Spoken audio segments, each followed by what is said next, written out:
Out here, the Pacific Northwest isn't just a backdrop. It's a beast, lurking in the mist, breathing through every mile of highway. When the fog rolls off the pines and ice slides beneath your tires, even the toughest truckers start to wonder what's watching from the dark. Some roads talk back. Some nights, the CB goes dead silent. And when your rig is the only light for 50 miles, you learn fast that the legends are just the beginning. Welcome to Verified Fears, where every whispered secret, every rattled convoy, every haunted stretch of blacktop finds its home. So mash on it. Keep your shiny side up and ride with us through 11 confessions of what truckers witness when the Pacific Northwest comes alive. If you've got nerves of steel, drop a comment, light up that subscribe, and flash your brights for more. Because here on Verified Fears, we don't just tell stories, we drive straight through them. Let me tell you how Snoqualmie ate an hour of my life, chomped it clean, sent me back for seconds, and left me wondering if I ever truly got out. Name's Cole, and I've been running I-90 eastbound since the 90s. Beat up Peterbilt, CB handle icebox, and a logbook with more ink than stories. Thought I had that past tamed.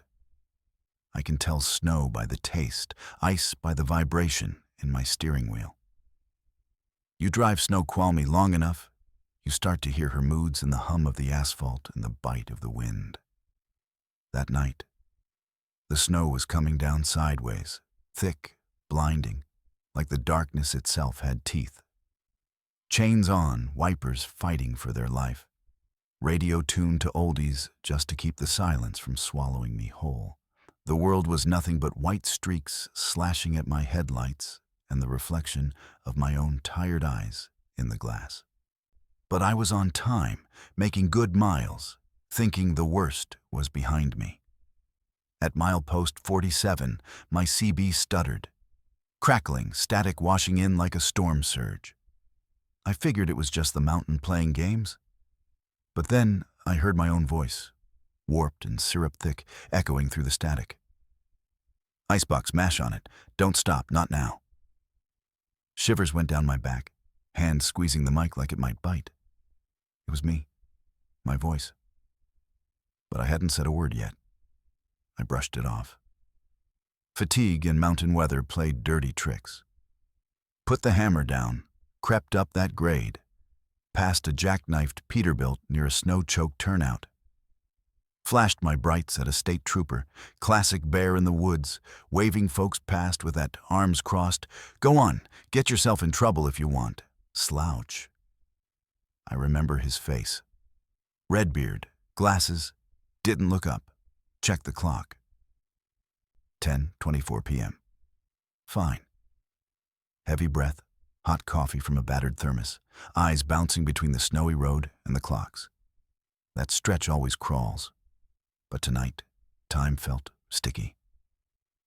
I kept thinking I heard chains on the wind, sometimes a laugh, maybe CB chatter, maybe just lonely pine trees.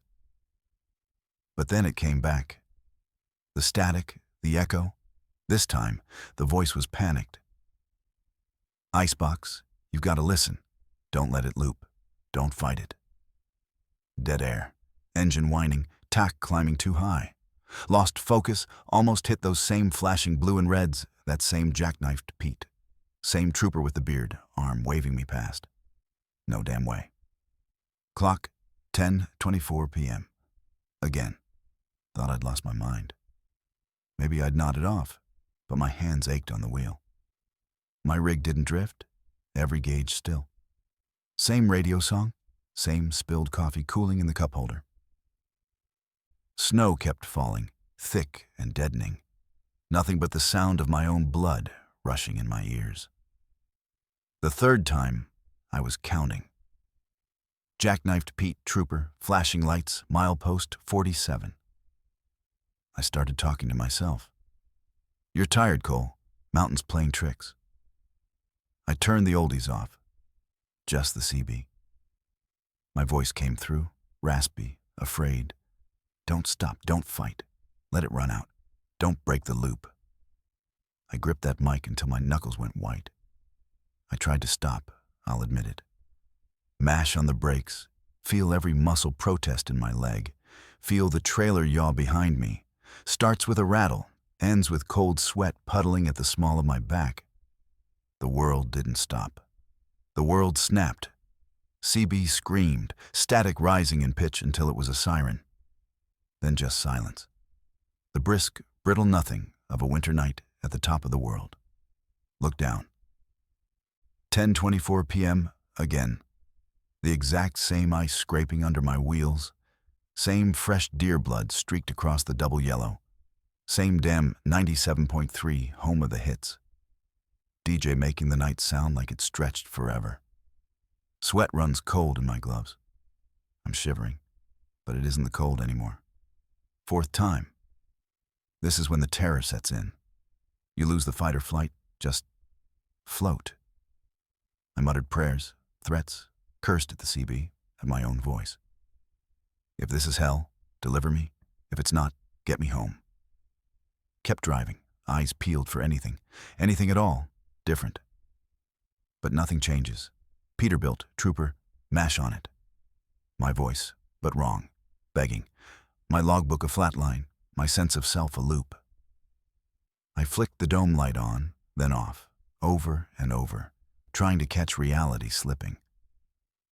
Turned my wipers off for a second.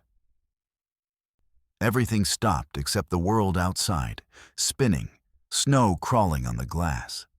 Heard my own breath, panicked and shallow, fogging up the cab. Last time, don't know what changed. Maybe I gave up. Released the wheel, let the rig drift in those snowy tracks. Thought about old stories, how sometimes you escape only by giving in. Whispered, if you want me, take me. I can't fight you anymore. Let the road take me where it wanted.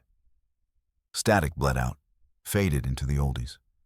Lights in the mirror, real headlights, another rig inching past. Blurry hand raised in salute. The jackknifed Pete gone, the bear gone, the radio free. Check the clock. 10:56 p.m. I'd lost a half hour but gained forever. Rolled down my window, let the snow sting my face, and just drove. Drove until daylight and every ridge looked gentler. Folks ask me why I still run Snoqualmie alone, why I never pick up riders or pull over for strange rigs at the summit. Truth is, some roads remember you, and if you're lucky, they let you go. But every time I hit milepost 47 in the snow, the CB hisses, and I listen. Close, so close I can almost hear my own voice whisper, keep driving, Icebox. Just keep driving.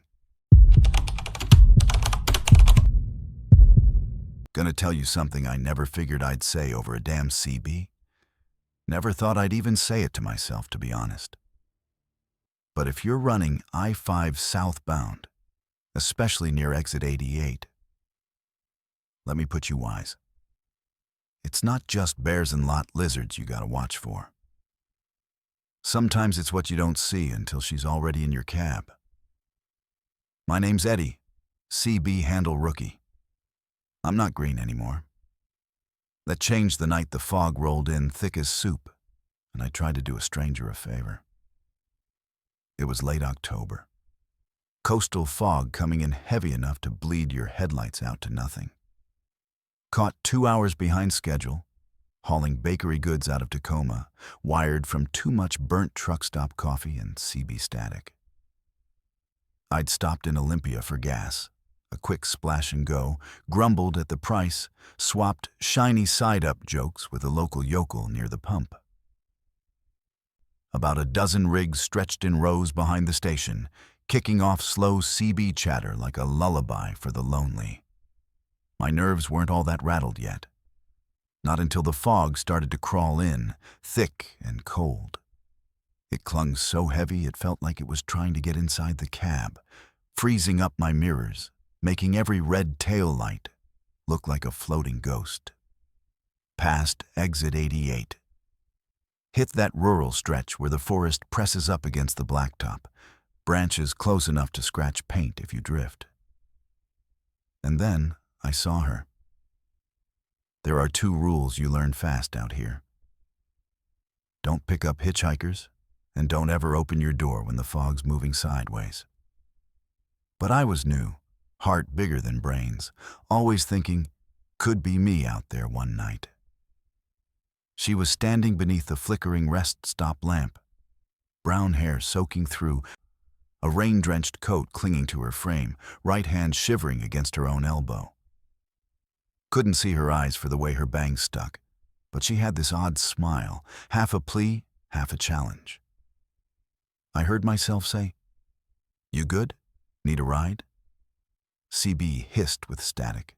My own voice sounded farther away than hers. She stepped up, boots crunching gravel, and let herself in with a casual flick of the wrist. Didn't introduce herself. Just said, "Keep driving. Fog's thick tonight." Her voice was smooth, but had a rasp, like she'd been up all night talking, like she'd been waiting for my rig to show. Right away, something was off. She buckled up too quick, movements just a little too sharp, and that coat was way too clean for how wet it was outside. She didn't smell like wet cotton or cheap perfume. She smelled like river water, brackish, with a layer of salt thick enough to sting my nose. We rolled out slow, fog swallowing the headlights, CB fading in and out. I asked her what brought her out at this hour, halfway through the woods where even lot lizards avoid wandering. She said, "Waiting for someone decent. You seem decent." That should have been my cue to turn back, but I kept rolling, like a sucker. She barely spoke, just stared into the fog, her right foot tapping dead slow against the floor. Her breathing was weird. You ever see someone draw in air but their chest don't move, not even a little? That's how she did it.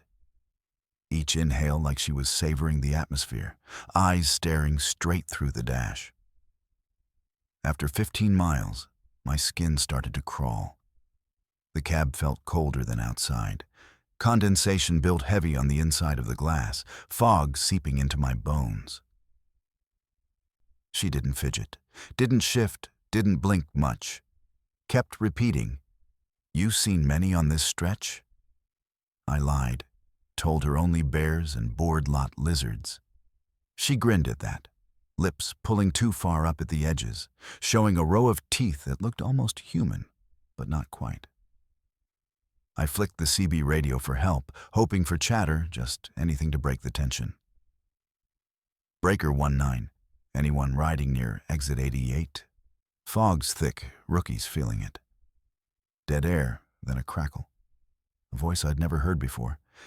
It sounded nearly like mine, but tired. Fog's got teeth. Watch the road. Keep moving. She stiffened, fingers curling hard enough to bunch the leather of my seat. Soon the fog thickened, swirling off the fields, so bright white even high beams did nothing.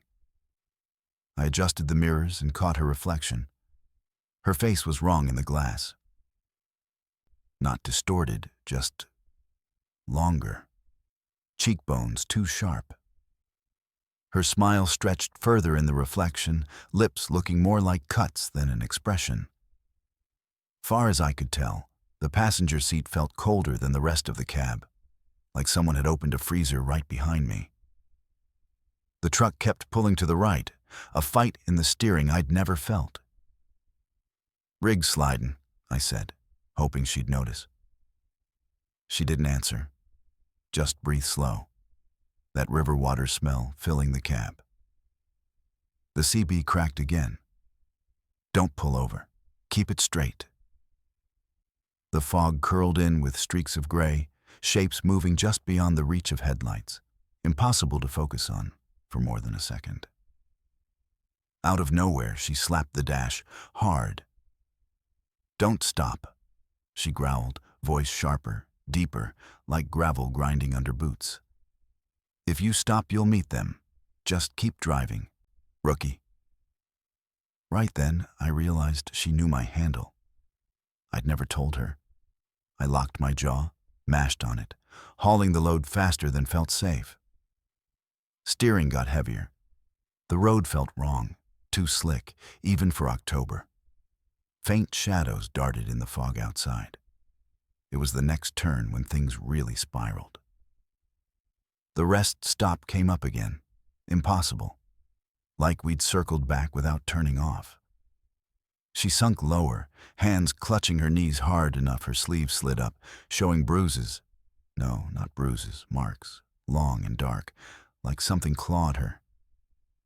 I asked, "You need a hospital?" She didn't answer. Just gave me the side eye, grin wide, voice rough as a busted tire. Fog doesn't lift for everyone. Sometimes it keeps what wanders in. The CB crackled, voice clearer. "You picked up the wrong lot, lizard rookie. Time to drop her." My hands shook. Tried not to let her see. She wriggled closer, suddenly fast, eyes locked on mine, her jaw shifting a touch out of place, as if her mouth was resetting itself for something bigger. "Want to see what's out there?" she whispered. And every word felt like the inside of the cab got smaller, colder. I remembered every damn warning from old-timers, every story at every midnight truck stop. Creatures that walk with you, not among you. There's a local legend along the coastal tribes, the basket ogress, a thing that lures you off the road, never looks right, shows up when the fog thickens. I wanted to believe she was just a broken soul hitching, but every nerve was screaming, not human. I kept driving, knuckles white on the wheel, trying not to focus on the thing sitting next to me, barely breathing, now making a noise in her throat like a wet animal trying to mimic laughter. Fog swirling tighter, the road losing all sense of direction. She leaned in and crooned, "Watch out for the turn. That's when they take you." My stomach dropped as a shape darted past the headlights outside. A hand, a claw, something tactile, something that wanted in. By then, my rig was fighting me. I stomped the gas, hammered down, steering straight through the fog, refusing to turn off, refusing every signal to stop.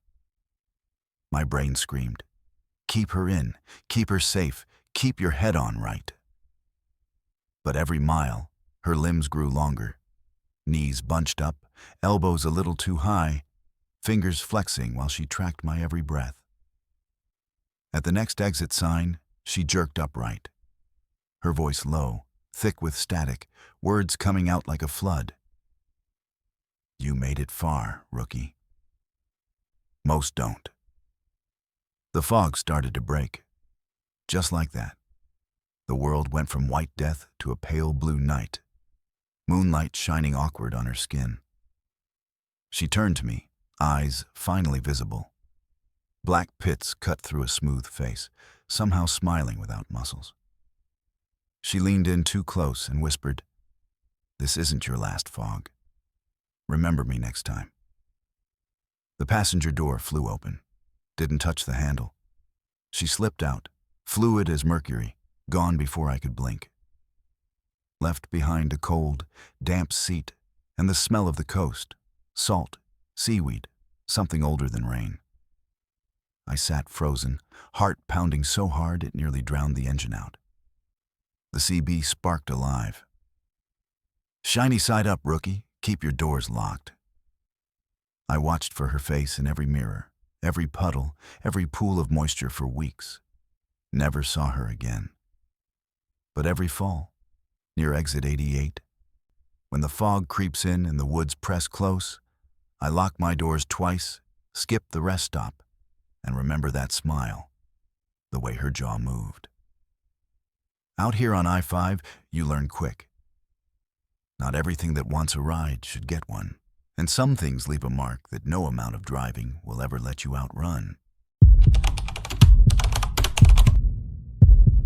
You ever get the feeling someone's watching you out here? Not just the occasional bear with a radar gun hiding behind a blind curve. Not highway patrol perched at the way station. Not even some bored dispatcher back at the yard. I'm talking about eyes in the trees, something with patience, that's been waiting a whole lot longer than you've been rolling rubber on two-lane blacktop. Call me Tuck, handles Rambler. Been hauling freight across U.S. Route 2, Stevens Pass mostly, for going on 15 years. And everything I'm about to tell you, I learned one drizzling, bone-cold June night when the high country fog came down like a sheet, and the world got small enough to fit inside the cab of my Kenworth. It was late, 2, maybe 3 in the a.m., but the CB was lively, as it always is when the weather curls up mean and the road starts to ghost out drivers on every switchback. Some nights, it's all nervous chatter. Truckers above their pay grades swapping stories to keep each other awake and anchored to something human. Other nights, the static stretches, and you start to think there's more out there than just broke-down rigs and deer darting from the brush. That night, my load felt heavy even though it was paper, light as a song on the scale. The road shimmered, wet and black, with streetlights all but swallowed. Stevens Pass is no place to be nodding off, so I kept the windows cracked just enough for the smell of pine and wet moss to filter in. Up there, every bush looks like it might step out. Every fog bank flows like a living thing. And yet, after all these years, it wasn't the route that rattled me. It was the voice that found me on Channel 19. Started like any other check-in. Someone spitting out a bear at milepost 70, hammer down, Rambler. I tossed back a thanks, scanning the smoky gray for brake lights or parking lot pileups. 10 minutes later, a new voice, one I didn't know, coughed through the static. 10-4. Keep your eyes up, Rambler. Got something mean blowing through. Sounded local. The kind of accent you only pick up from talking to trees and the river more than people. Now, every regular on Route 2 sticks to the lingo, good-natured, clean, even when the world's falling apart. This one, though, there was an edge. He started calling out hazards I couldn't spot, things that weren't in my mirrors. "Watch that deer in the median," he said, voice soft as rain. And damned if a minute later, a shadow flicked past. A buck, scared blind by fog, so close the wind almost pulled my side mirror off. I didn't think much of it at first. Sometimes you get a local running a scanner, feeding info from a lookout. But the minutes passed, and he kept on. Careful at the S-bend, ice patch passenger side. I slowed, checked my temp gauge. Sure enough, rig twitched sideways, tires skipping that magic sliver of black ice.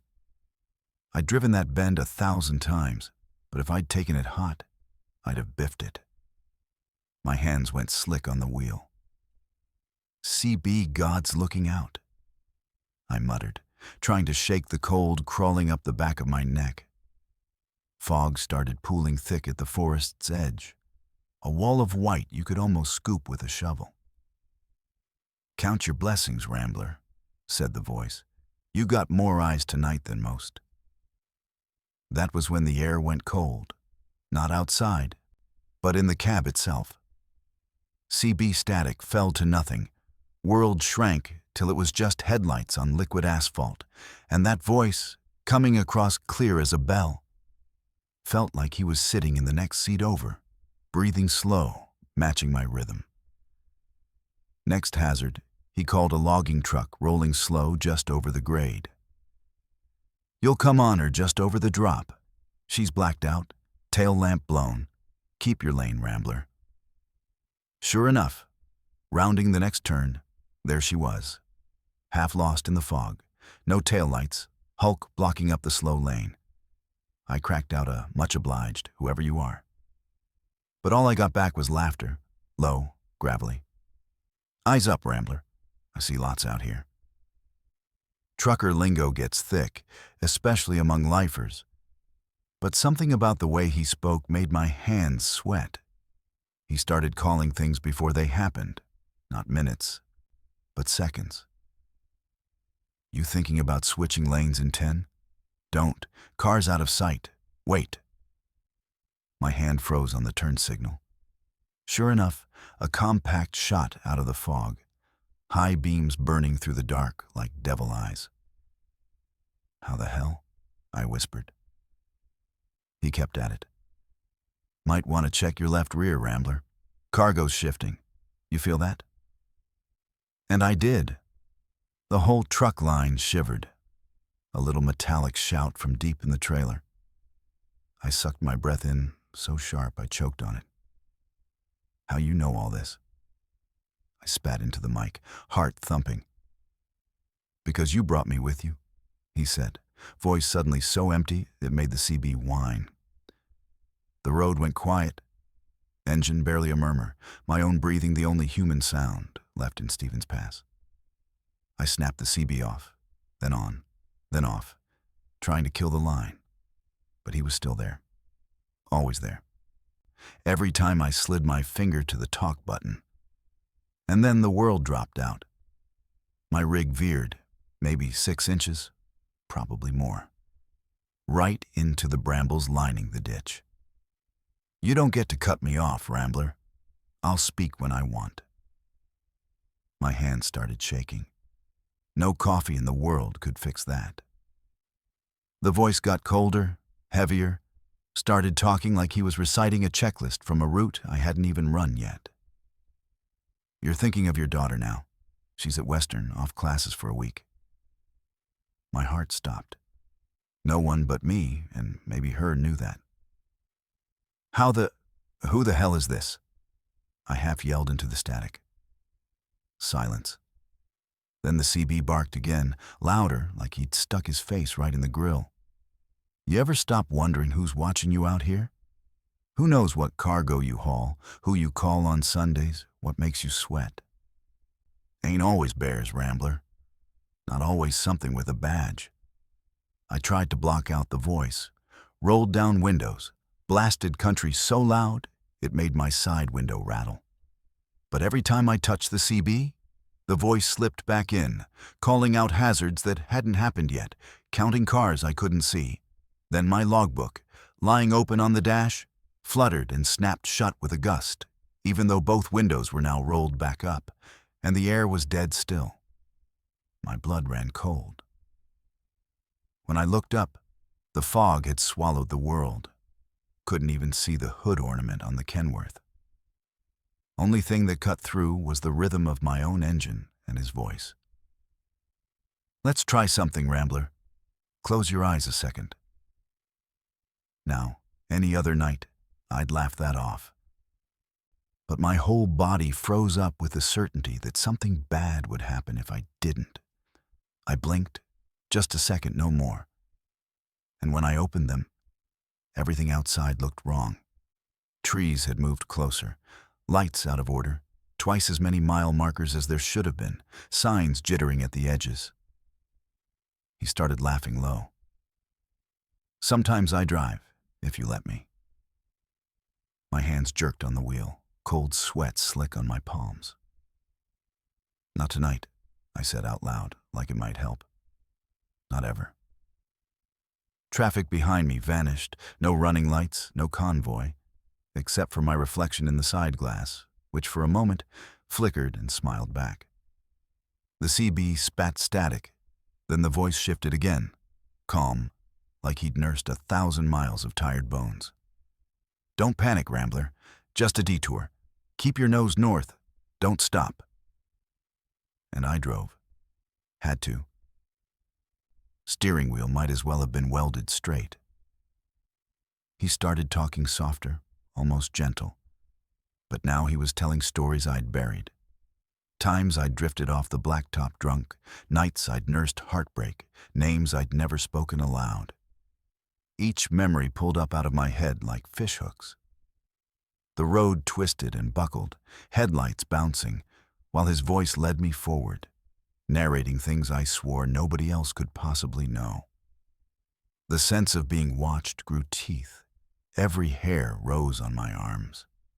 The world finally snapped back with my horn blaring, didn't remember hitting it. A wall of fog split, and the lights of Sky Comish glimmered through, more beautiful than sunrise. The CB faded to soft static. I pulled into the next turnout, white-knuckled and shaking, unrolled a window, breathed in moss and rain, and told myself it was just exhaustion, just nerves. But as I was logging out, the radio coughed to life one last time. "Keep your shiny side up, Rambler. You're never alone out here. Eyes everywhere." Then silence so thick, it pressed in on my ears. I still run Route 2. Hell, it's what I do. But now, every time the fog comes down and the trees press in, I watch my mirrors just a shade more closely. Tune CB to another channel if I catch static that curls funny at the end. See, out here, you never know who's riding with you, or how many eyes are counting your every turn. So next time you catch yourself wishing for a little company, remember, there's always someone listening. And sometimes they know you better than you know yourself. It's the little things that get you out here. Things nobody puts in the brochures, things no trip planner or trucker's guide can warn you about. They'll tell you about the heavy rain between Portland and Longview, sure. About how your wheels can hydroplane on I-5 if you aren't careful. How the stretch near milepost 292 floods quick and the drivers get twitchy every March. But ask any of the old-timers, any lifer running up and down that patch, and they'll get low in their seat and look away. Ask why, and they'll just mutter, "Bad luck, they're right there at 292. They don't say haunted, don't say cursed. They just make a sign at the dash and grip their charms a little tighter. Folks say it's superstition, but I know better. My name's Frank, they call me Magnet. And I'd trade every charm I own to never cross milepost 292 again. This isn't about ghosts, not the kind you can name anyway. It's about a spot on the highway where things break and nobody can make sense of it. I'm not the first to notice. Everyone has their stories. Rigs that stall, radios that cut out, engines that go pitch black dead for no mechanic's reason. Happens at night, sure, but not always. Happens in the rain, happens in dry spells, happens to rookies and old hands. Last March, I started keeping a tally. Each time something went wrong, each time the hair on my arm stood up for no reason. It was one of those nights. Storm punched in so fast the world felt like it was drowning. Rain hammering metal, the wind shaking my mirrors. I'd run this stretch every week for years, running my lucky coin in my hand, a little token from the Sasquatch res, pressed to the skin until the pattern left a mark. Never believed in curses, not the old way. But the rain on I-5 between Portland and Longview makes you question everything, especially just past milepost 290. My load was nothing fancy. Plumbing supplies, boxed neat, nothing heavy enough to kick up trouble. I had ice on my nerves, though. There was a pressure in the air that made every CB signal scratchy, like static wanted to crawl under my skin. Glanced at the clock, 2:13 a.m. Could smell the ozone from the storm and the dampness riding inside, mixing with burned coffee and the faint musk from my seat covers. The first flicker came just as I reached the marker. The dashboard lights blinked out, dead black, then flashed as if someone was flicking a switch. No thunder, no power surge, just darkness. Then a single blink. Engine kept rolling, but my hands sweated through the wheel. Heart beating harder with every passing second. CB was silent. Not a word on any channel. Usually at this hour there's some fool hollering about bears ahead or yapping about lot lizards at the next truck stop. But there was nothing.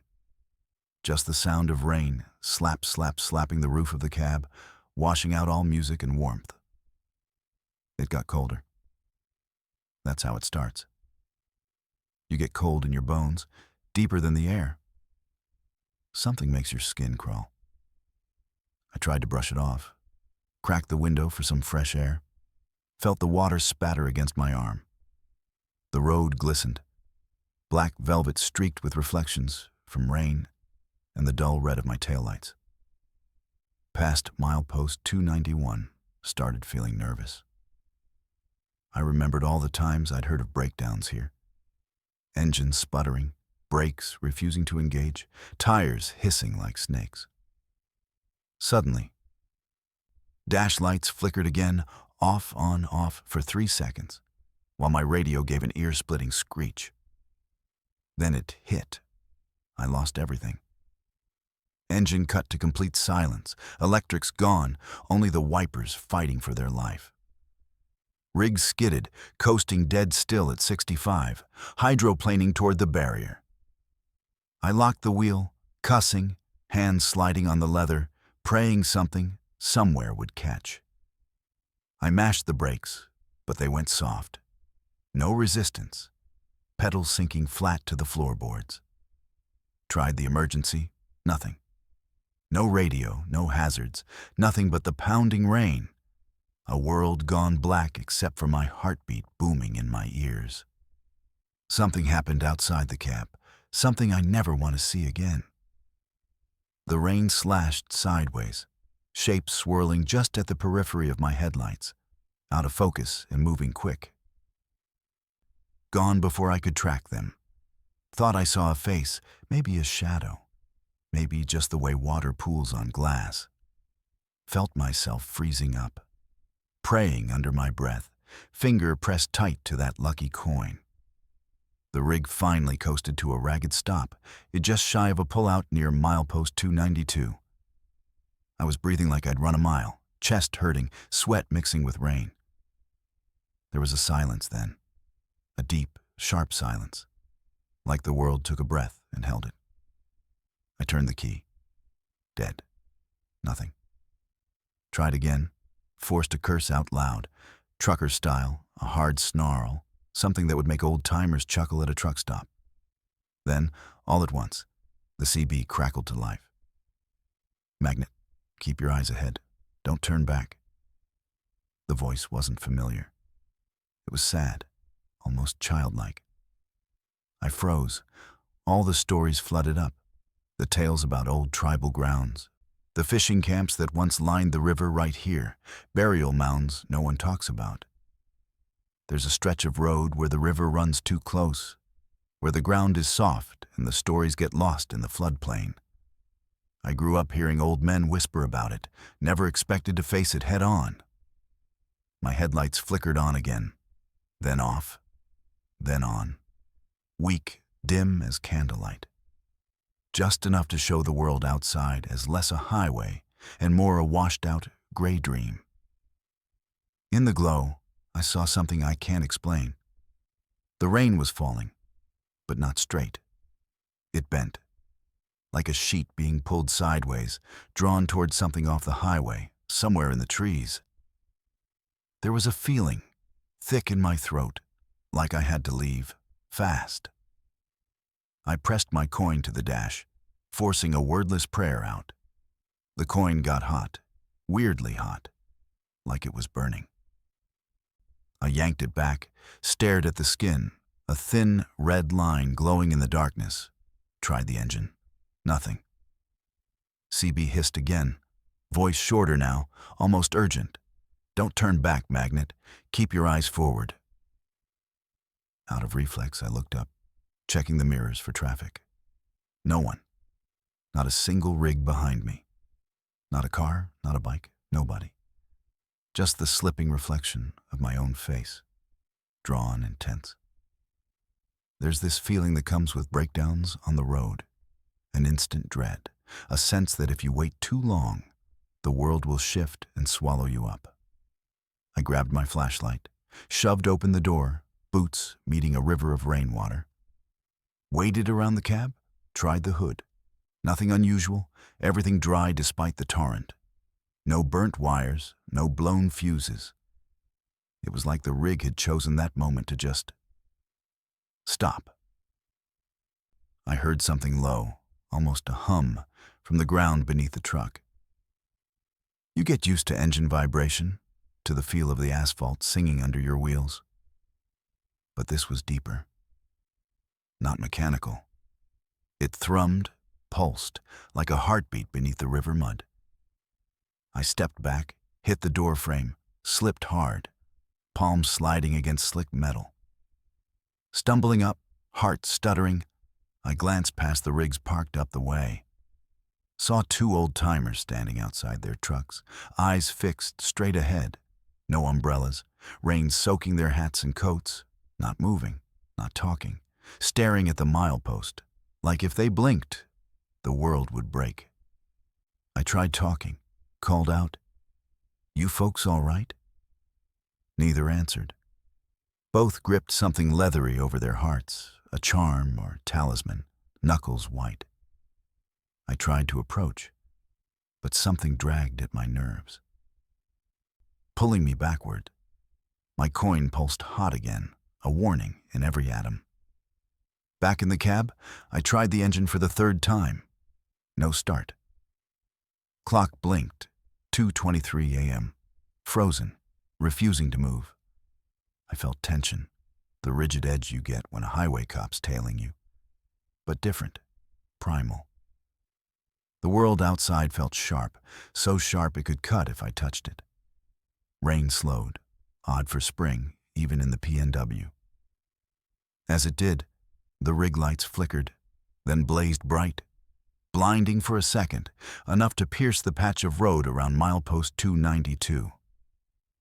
In the light, the shapes moved again, faster, like they were afraid of being caught out. Saw what looked like smoke rising from the asphalt, curling up in the headlights, dancing away as the engine sputtered to life. Not normal, not fog, not exhaust. Something thicker, heavier, full of memory. Radio spat static, then a voice clearer than any FM signal. "Drive, now, don't look back." I didn't think, just stomped the pedal, engine roaring alive, lurching, hydroplaning the weight through the standing water. Wheels caught, rubber sang, and the world snapped back to normal. CB radios ahead sparked with new chatter. Voices returned, old insults, tired jokes, the living language of night truckers. I glanced to the side. The old-timers were gone, rigs dark, rain sizzling over blacktop. Only the milepost stood, silent, rain washing tree branches clean and the river whispering beyond. After that night, I started crossing myself before hitting milepost 292. Added charms, one from the Nez Perce, one from a long-haul buddy from back east who swears by old copper pennies. But the feeling never goes, never leaves.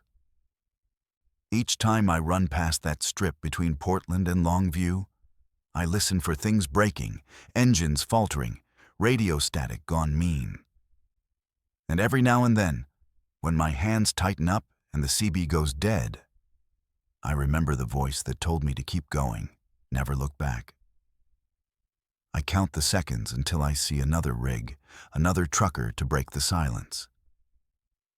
Because out here, where rivers used to run and the ground remembers what nobody wants to say, every breakdown is more than just a problem to fix. It's a warning. And milepost 292 never forgives those who stop to ask why. They call me Magnet. And if you ever hear me flat out cussing at the CB, if you ever see me run a red light just past Longview, now you know. I'm not speeding for a ticket. I'm running from the moment everything can break, and the past rushes out with the rain to find me. So next time you ask about superstition, about sacred ground, or why folks whisper and stare at the dash, remember, maybe the road can break you just as easy as a busted engine. And maybe, just maybe, some places are better left behind, no matter what charms you carry. Sometimes, when the wind howls right and the snow's riding shotgun, you feel like the gorge is less a highway and more a boundary, something ancient, yawning open between the ridges where the river runs cold enough to strip bone. I never counted myself the superstitious kind, not till the night I rolled into a convoy that vanished by dawn. This was winter of '98, when the storms ran wild across the Columbia, chewing up any rig foolish enough to run at midnight.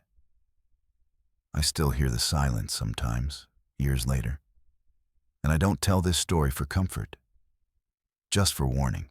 Call me Red, handles Solo Red. I've earned both. When you've got a storm bearing down on I-84, you ride smart or you don't ride at all. I was hauling 12 tons of electronics out of Boise, moving careful but quick, watching the gauges like a hawk. The wind shakes you up out there, especially through the gorge. Blades whistling through the gap, rattling the sheet metal just for fun.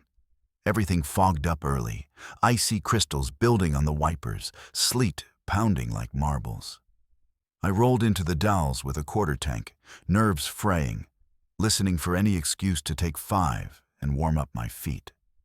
That's when I caught the CB ripple.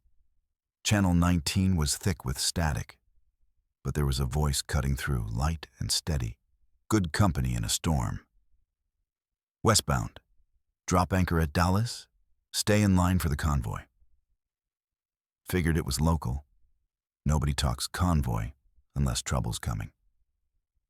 The gorge has a reputation. Wind so strong it pushes trucks sideways.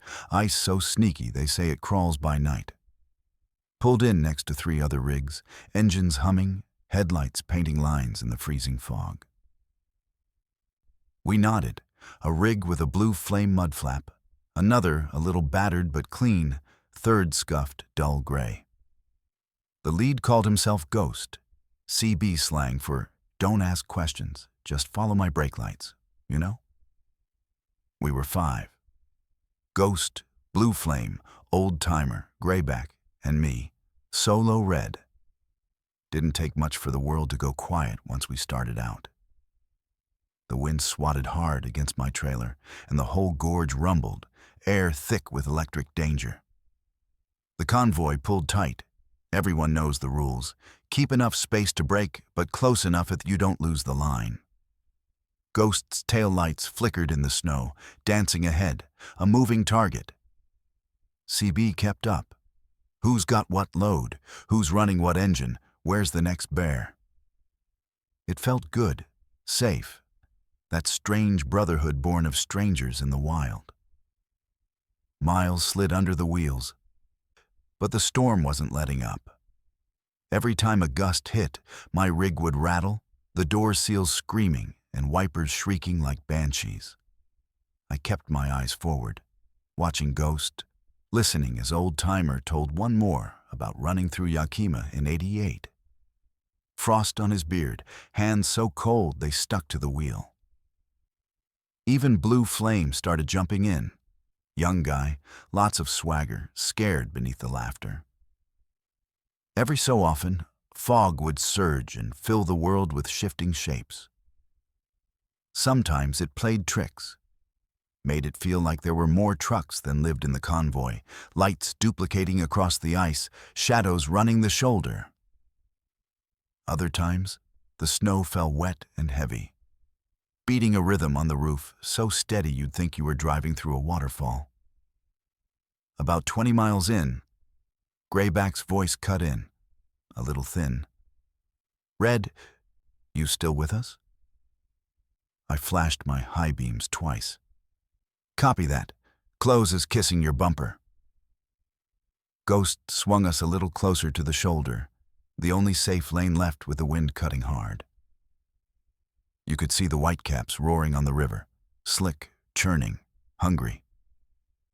A couple of miles later, Blue Flame called out something odd. "Anyone else see drivers walking the tracks?" Ghost snorted. "Probably just your nerves, kid." My hands tightened, remembering other nights, other shapes. After Bonneville Dam, things got strange. The CB started to break up, not static, but a weird whispery crackling. Tried to tune it better. No dice. Solo red? Old-timer's voice, flatter, quieter. I snapped. Still here, still rolling. Silence, as if he'd faded, then barely audible. Stay in line, don't stop. River's coming up. Visibility dropped. Headlights futile against a storm full of ice and panic. We inched forward, speed drifting lower, crawling around a hairpin curve. That's when it started. First Ghost's taillights flickering, whiteouts swallowing them, then graybacks. You don't pass anyone in the gorge, not in that weather. So when their rig just winked out, swallowed whole, I can't describe the chill. I mashed the CB, asking Ghost for a brake check. No response. The channel hummed, dead quiet. Fog swirled. There was only snow now. No rigs ahead, no rigs behind. Mirrors reflected only white. It was like the world had zipped itself up behind me. I tapped my brakes, slowing to a crawl. The odometer kept turning, but every instinct screamed that I'd left the world I knew. My hands went numb. The sleds used to talk about thin spots, places where the gorge runs so deep. You're closer to the other world than this one. Wind slammed my cab, rocking it. For a second, I swear I saw 5 sets of tire tracks running alongside mine in a snowbank, perfectly parallel, not veering. No rigs, just tracks. I called for Ghost, for Blue Flame, for anyone. No answer. Only the distant hum of river and the kind of silence that's bigger than the wind. Suddenly, something heavy slammed on the trailer, rattling the hinges. I jerked the wheel, heart pounding, almost expecting to see a face pressed to the glass. There was only night and the red glow of instruments. I kept going, half in a trance, desperate not to stop. The road narrowed. Twice I thought I'd see Ghost's lights, only for them to vanish, swallowed by fog. The air grew so cold inside my cab I could taste it. Freezer frost on my tongue with every breath. My breath made clouds, every muscle in my legs rigid from bracing. Then, up ahead, a spark of light. The bright sign of a lonely truck stop parking lot, shining through. Pulled in on pure faith, nearly slid straight through the space. Cut the engine. The sudden quiet froze my chest. Threw the door open, boots caught slick, and I ran inside, half mad, demanding if 4 trucks had rolled in ahead. Counterman shook his head. You're the first in an hour. Been watching the road. Haven't seen a soul since the snow started. He watched me for a long time, eyes deep, not judging. There's always one, he said, just soft enough to make my blood run colder. I staggered outside, marking every rig in the lot. Only mine. Checked the snow. 5 sets of tracks, burned perfect into the crust, fresh enough no drift had covered them. By dawn, 3 had melted away, ghosting out under the sunrise. Only mine lasted. Saw a county guy later. He looked at my logs, shook his head. That storm should have stopped you at Bonneville. You sure you weren't alone? I knew I hadn't been, not at first. But I also knew, with the certainty of a man who's watched too many dawns, that sometimes the gorge takes what it wants. Every year after, I hear stories, some old, some new, about convoys that roll in and never roll out. About wind screaming so loud, it drowns the CB, drowns the engine, leaves you alone with your fear. Some folks say it's just the weather. Some call it spirits, river ghosts, old travelers gone missing. Me? I keep rolling. Less often than before, maybe. Still talk to the wind, still mark the river. Still leave the passenger seat empty on nights when the ice snaps and the fog dances. Maybe the gorge let me go.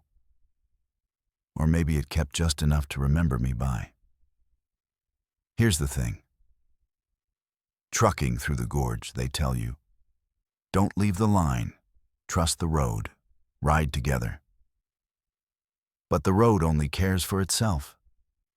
If you find yourself alone, remember your company, living or not. And if you ever catch brake lights flicker in a snowstorm and the tail lights blink out for too long, keep going. Don't break the line. Don't ever stop. Because out here, in the belly of the Columbia, you never know whose tracks you're following or what follows you after the storm. I'm Solo Red, and when the wind howls just right, sometimes I hear Ghost and the others ride by. Up where the snow never melts and the gorge keeps its secrets safe. That's why I run alone now. Out in the wild, sometimes you have to. Let me put this out there straight. Most folks who drive the Oregon coast at night know to keep their eyes on the road and their minds on their business. I've hauled fish, lumber, produce, sometimes for days on end down old Highway 101, where the surf claws at the cliffs with restless fury and the fog plays tricks even seasoned hands wouldn't want to repeat. My name's Hal, but most know me as Fog Dog. There's a reason for that. And it don't have to do with getting lost in the pea soup out near Tillamook. You ever touch real, dense coastal fog? Not the pretty stuff you see swirling over the Sound on a summer morning. This is the kind that oozes in off the ocean around midnight. Eats your high beams, chokes every sound, except for what the wind wants you to hear. Some nights, you swear it's got a life, a pulse, even a hunger. That night, September, I'd just left a cannery. Ice-stung hands and gaff-burned boots, hauling a load of frozen tuna, all legal, all signed and sealed. The moon was nothing but a rumor behind a wall of gray, and the fog came up so thick it draped the truck, turned the cabs ahead and behind into floating red lanterns. I can tell good fog from bad. This one, it was bad. It moved in pulses, like breath. I should have waited, but the schedule was tight, and every hour put ice at risk and my pockets in the red. The highway runs lonely near Tillamook. Sometimes it snakes inland. Sometimes it hangs just above the surf where the trees turn gnarled and brown from too many salt winds. On a clear day, it's a view. On a night like this, you start to wonder if anyone's ever come back from the end of the world. It wasn't just empty. It was hungry, swallowing my rig in a hush that pressed your ears and gut. I remember flicking the CB, hoping for chatter. Breaker 19, anybody running the coast tonight? Fog Dog here, feel like I'm hauling through wet cotton. Static, then a familiar crackle.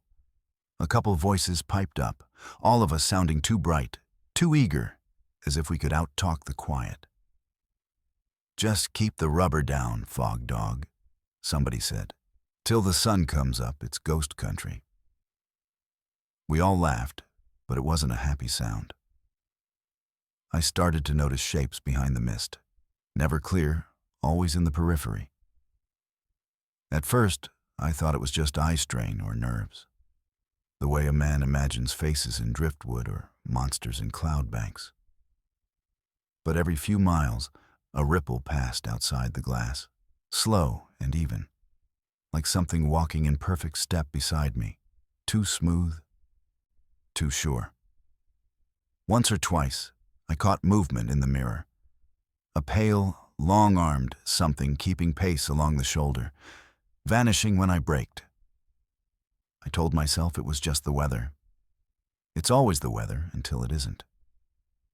Then the CB livened up again. Someone else breaking in, his voice a little choked. Fog Dog, you got company? He asked. I answered, feeling the chill set into my sweat. Don't think so. You see what I'm seeing? From the other end, a long silence, then just figures in the fog, not ours. Another piped up, static crowding the words. There's more than two. They're matching speed. My skin crawled. I flicked on the cab light, half expecting to banish whatever was out there. No good. It made the darkness feel thicker, closer. My heart beat in my throat. The road wound tighter, hemmed in by old forest, slick with salt and bone white in the mist. I started counting mileage markers, muttering under my breath to keep calm. Quarter mile to the next sign. Keep on. Shiny side up. The rigs ahead and behind became ghosts themselves. Red lights swimming in the fog, wavering, almost like I could reach out and touch them if I dared to slow. But I didn't slow. None of us did. Just past the Nehalem River Bridge, something ran in front of the truck. Not an animal. Those things know better. This shape had limbs too long, too thin, moving smooth as if the ground wasn't there at all. I gasped it, jaw locked so tight my teeth squeaked. Out of the corner of my eye, I saw the line of figures grow, maybe 5, maybe a dozen, all shifting in and out of the white. The radio was alive now, voices shouting, a list of names. Handles called out in fear and hope.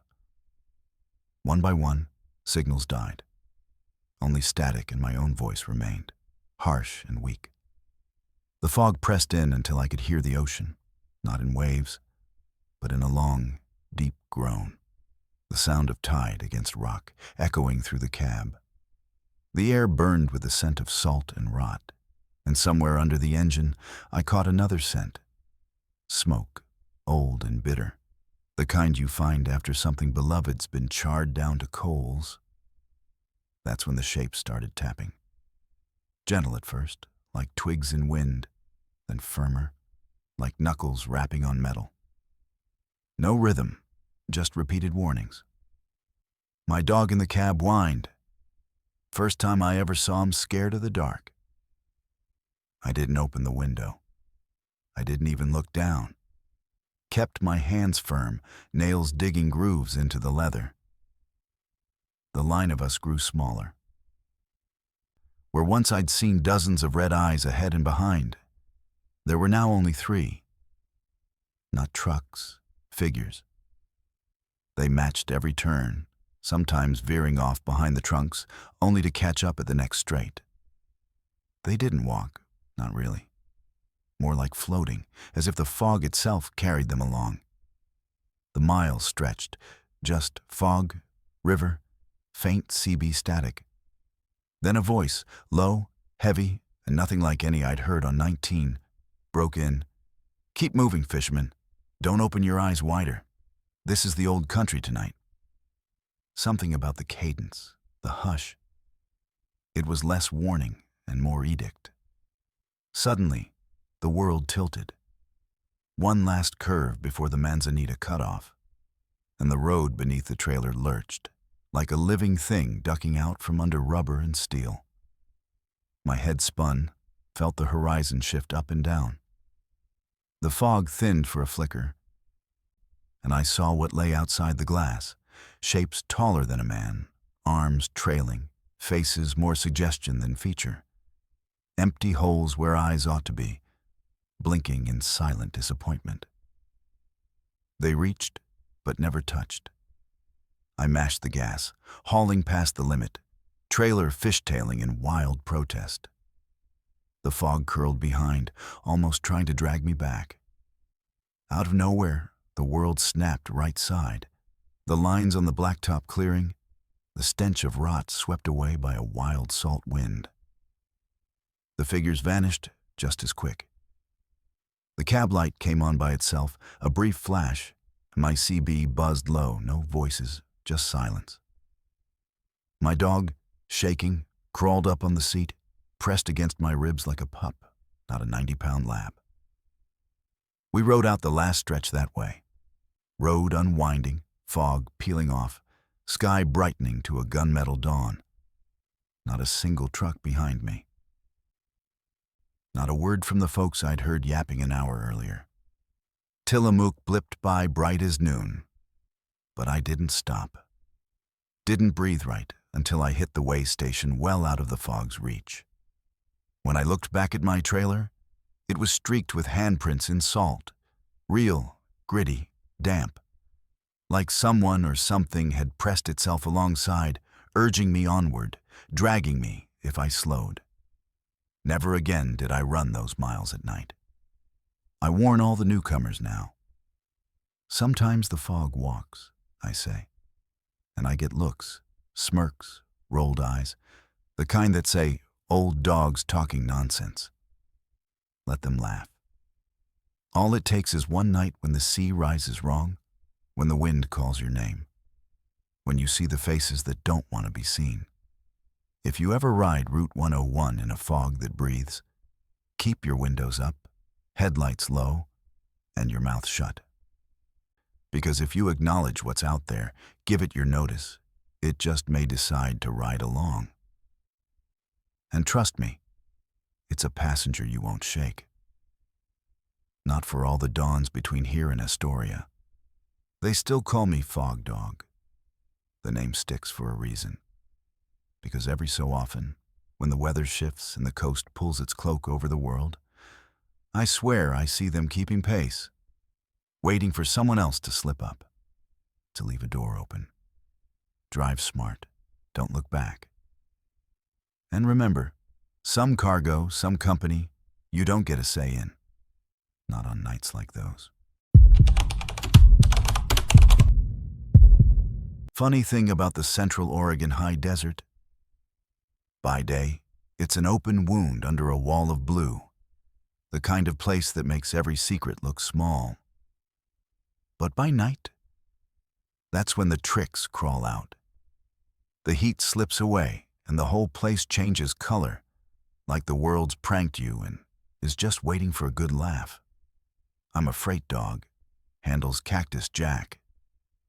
And after 25 years of running US Route 97, I'll swear to my last load, you start to notice when the strange rolls in with the sandstorms. This was July, years back, and the sun was a vengeful god.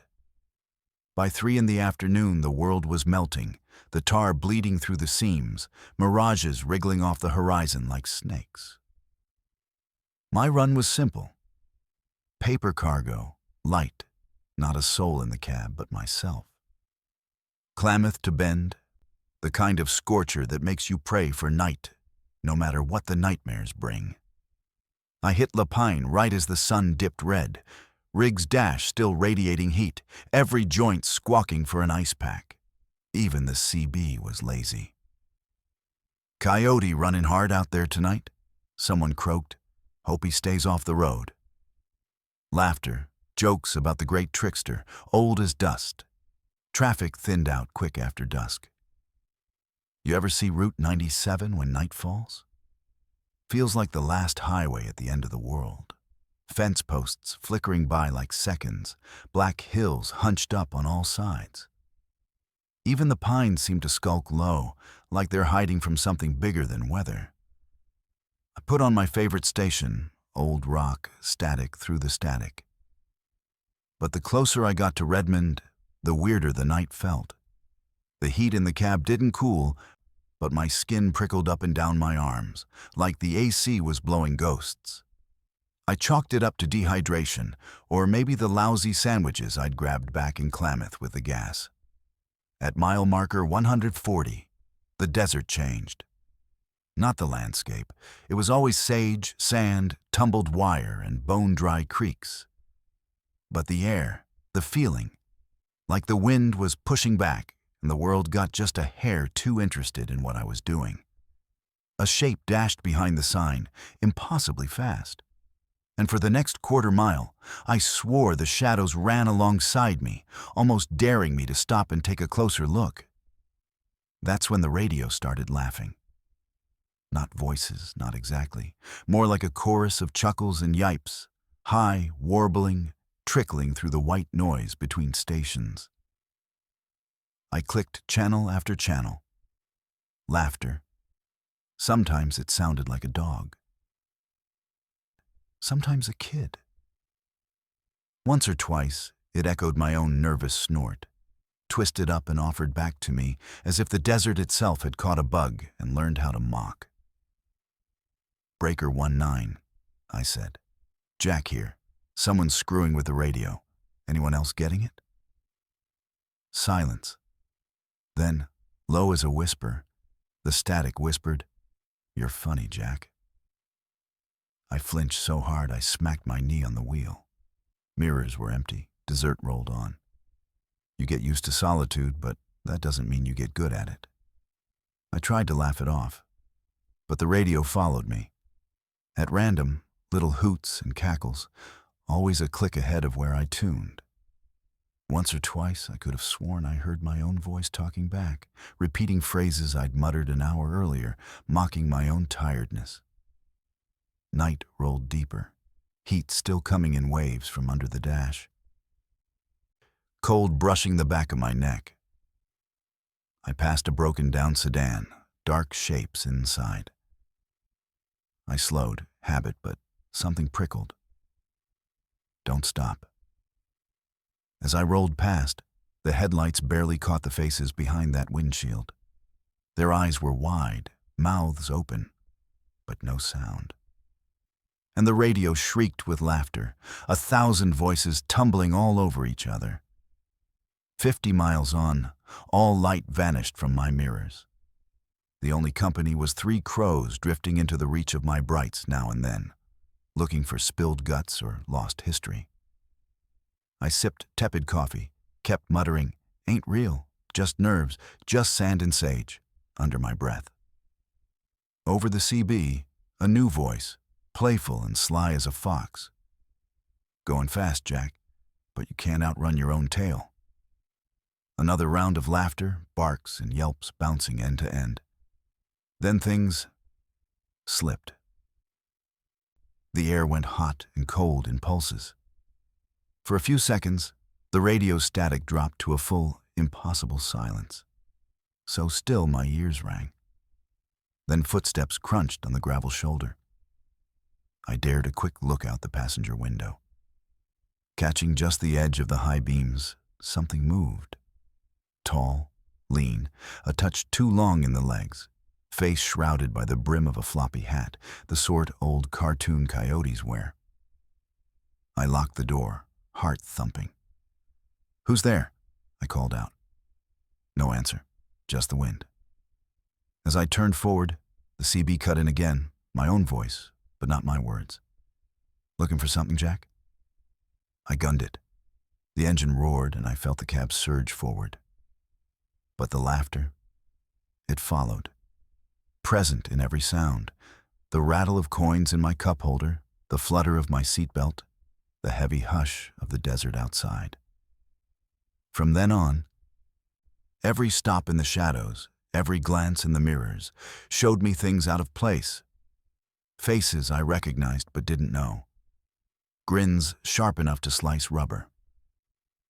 Then came the shifting. At the top of a long overpass by Sheniko Junction, my cargo started moving. Hard push, like a couple tons of something slamming from the left to the right. My rig bucked sideways. Over the CB, the sing-song giggle. Who packed this thing anyway? I nearly lost the whole tractor trailer off the shoulder before recovering, tires screaming, sweat icing my back. Afterwards, the radio silence was total. The desert rolled by as normal, but the heat didn't abate. I felt it kneading my thoughts, whispering just behind my heartbeat. Sometimes, in the rear view, a shape, always a fox, always grinning, always a hair off from reality, would lope alongside for a mile or two, vanishing if I looked too hard. As dawn crept up, the last joke came in clear, my voice, not my tone, speaking through the fading static. "Cactus Jack, you ride safe today. New tricks tomorrow." Laughter faded, replaced by the first calls of the morning on 19. Sleepy drivers yawning and cussing out bad roads and high prices. I tell this now because the trickster rides those lines still. Sometimes, you'll find your mirrors reflecting more than the road. Your CB repeating secrets you've never told. Out there in the places where the land stretches too long and the stars grow too sharp, old shapes walk and watch, and the laughter never quite fades. If you ever hear it, laughing the way only coyote can, don't answer, just drive. No jokes, no invitations, no calls for company. Don't trust your own reflection after midnight. Out here in the open, the desert might be empty, but the stories are full as the moon and sharp as coyotes' teeth. Safe travels. And if the night laughs with you, laugh right back. But don't ever let it get in the cab. You ever stop and listen to the stretch of world between Olympia and Ellensburg? Just open your windows, let the wind in, and really listen. Not for the bears hiding behind the overpass or the radio chatter, but for what's buried beneath the static. Some stretches of the Pacific Northwest don't want to be remembered, I figure. They just want to echo. Name's Wiley. Folks joke about my CB handle, Replay. I'm not young, not old enough to brush off roads that wrap themselves around your heart with cold fingers either. Of all the rigs and roads, there's none that unnerves me like that detour near Snoqualmie when a closure on I-90 sent me hunting for a workaround. It was November, the first snow, and the day ended before it properly began. I had a run for the other side, supposed to hit Cle Elum with a shipment of tires. Nothing cursed but the deadline. I figured, take the Snoqualmie tunnel route. A little dicey, but traffic was gridlocked from an accident, and I've run stranger stretches when Seattle eats itself alive before snow. Roads were slick, sky spitting icy flakes, sun dying on the tree line. I'd run the old Milwaukee Road rail trail before, back when it was still barely legal for maintenance. That evening, detour signs blinked yellow. GPS shivered and gave up. Cell went to dead air. Maybe I should have turned back. But that's not what truckers do when a load's riding heavy, and every minute means one less hour of misery on the clock. The access road was all but forgotten. Potholes full of slush, brush scraping the undercarriage, branches arching overhead so thick you'd think the sky was playing at being a cave. It was near dusk when I rolled up to the entrance of the old tunnel, headlights sweeping across stone blacker than your conscience. Tunnel's mouth open, older than the road itself, and wide enough to swallow worlds. I got the urge to radio in. Breaker, replay, anyone spying traffic on the Milwaukee? Static. A voice tried to slip through, fragmented. A woman, not CB jargon, but a distant "don't stop." So soft I wrote it off as interference. Little did I know, it wasn't a warning about the weather. The rig shuddered when I idled at the mouth. All my life, I've learned to trust my nerves. If your skin starts crawling, that's experience talking. Old ghosts of breakdowns and near misses and nights where you wind up sliding sideways. Whispering it's all for the paycheck. But this was different. The quiet had a weight. The snow mounded in drifts, cold so deep it seemed to pull heat out of the cab, like the night wanted a debt. I rolled on headlights, braced myself. Inside, the tunnel swallowed up all sound. The radio sputtered and died completely. No engine, not even tires over the rails, just the hush, thick and judicial, like you'd walked inside someone else's dream. The walls bled damp, black streaks twisting in old concrete. Echoes. First mine, soft and distant, then different. Delayed, layered, with more than one voice repeating. My own voice bounced back, not always locking step, sometimes off by a word, sometimes missing entirely. It lasted 100 yards, this ordinary oddness. Then I heard screams. Distorted, coming from deep in the stone. Not like someone dying, not like a human in pain, but a stacking, layered sound, voices on voices. CB was dead as stone. My chest fluttered, adrenaline fast in my neck as I shifted down, kept rolling at a crawl. The lights flickered, once, twice, caught movement at the far end. Just a flicker. A figure in a faded yellow coat and cap. I focused on the wheel, sweating despite the cold, every sense screaming to stop, reverse, anything but proceed. But trips back are sometimes the hardest thing, especially when instinct says you'll find something worse in leaving than in pushing forward. Halfway, about 5 minutes that felt like 20, the tunnel transformed. The far end drifted further away, shadows thickening, tunnel mouth always just out of reach. My own echo started to change. I would say, "Just a little further," and the echo would respond, "Go back." More and more voices, some familiar, old dispatchers, lost drivers, snapbacks from the CB 10 years gone. My granddad, dead before I hauled my first load, called my name so clear I almost stopped the engine cold. Up ahead, a cluster of lights flickered, then resolved into shapes. Impossible mirrored rigs running parallel in the walls, wheels spinning along tracks that didn't exist. I thought for a moment I was about to plow headlong into another truck, but the illusion flickered. Only stone. In the space between headlights, I saw children's faces, men in coats, all just watching. Wind shifted, roaring up from the heart of the mountain, carrying with it that menagerie of echoes, now clear and sharp. Statements half remembered. "Missed you at the switch yard. Never made it. Turn around."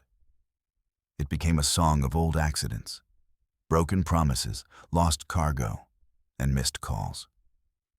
My hands hurt, knuckles bone white on the wheel, ankles locked. A burst of snow tumbled from the cracks in the ceiling, so loud and abrupt I flinched back, heart tripping hard, and ran a tire against the stone. Metal screeched. In that single, ear-splitting second, I saw the shape of a woman, half seen, hands at her mouth, watching from high above, her face luminous and pitiless as moonlight. The echo changed. "Don't stop now. Don't ever stop." The lights flickered off. I was left in black so complete I thought I'd been thrown backwards in time. The cold clawed up my legs, nearly paralyzing in its hunger. I yelled, the sound bouncing back, 12, 20 voices. A choir of others all howling with mine. For a long, cold moment, I lost the world outside the glass. All there was. The echoes, the watching, a sense that tunnels can trap memories as easily as people. When the headlights snapped on again, I was nearly out. The freight behind shifted, thumping, groaning. Something pressed, no, stamped, against the back wall of the cab. And in the rear view, just for an instant, a parade of lights. Truck lamps, lanterns, men in old coats marching along the rails, eyes forward, mouths moving, singing some long-lost tune. The exit burst open. Air rushed in, frigid and alive, and I accelerated as fast as a snow-stuck tractor would bear. I didn't look back. At the end of the trail, cell phones worked, radios crackled. The real world righted itself in the blue dawn. The rest of that trip, I barely spoke. Folks could see I had a story brewing, but not one of them pried. That's the code out here. You don't ask unless the teller's ready, and sometimes it's safer if they never are. The next time snow closed the pass, I waited it out with every other smart hand at the stop. Never ran the old tunnel again. Every now and then, I catch a snippet of echo on the CB. Layers turning to static, my name in an unfamiliar tone. A warning bleeding through the frequencies from a time and place I hope to never see again. Some say the past is just a bad memory, something you can outdrive if you keep moving. Me, I know better. The mountain remembers every crossing, every soul that ever tried to shortcut time. So if you find the road lost, if the GPS sputters and your instincts scream, and the tunnel's mouth opens black and old as grief, do yourself a favor, keep driving, never stop, listen close. And if you hear an echo that doesn't belong, brace for the cold, hold your name tight, and don't ever, ever answer back. Out here, some stories echo forever, and some tunnels are best left alone. If you truly want to understand what the Central Oregon high desert can do to a man's mind, you need to drive it alone.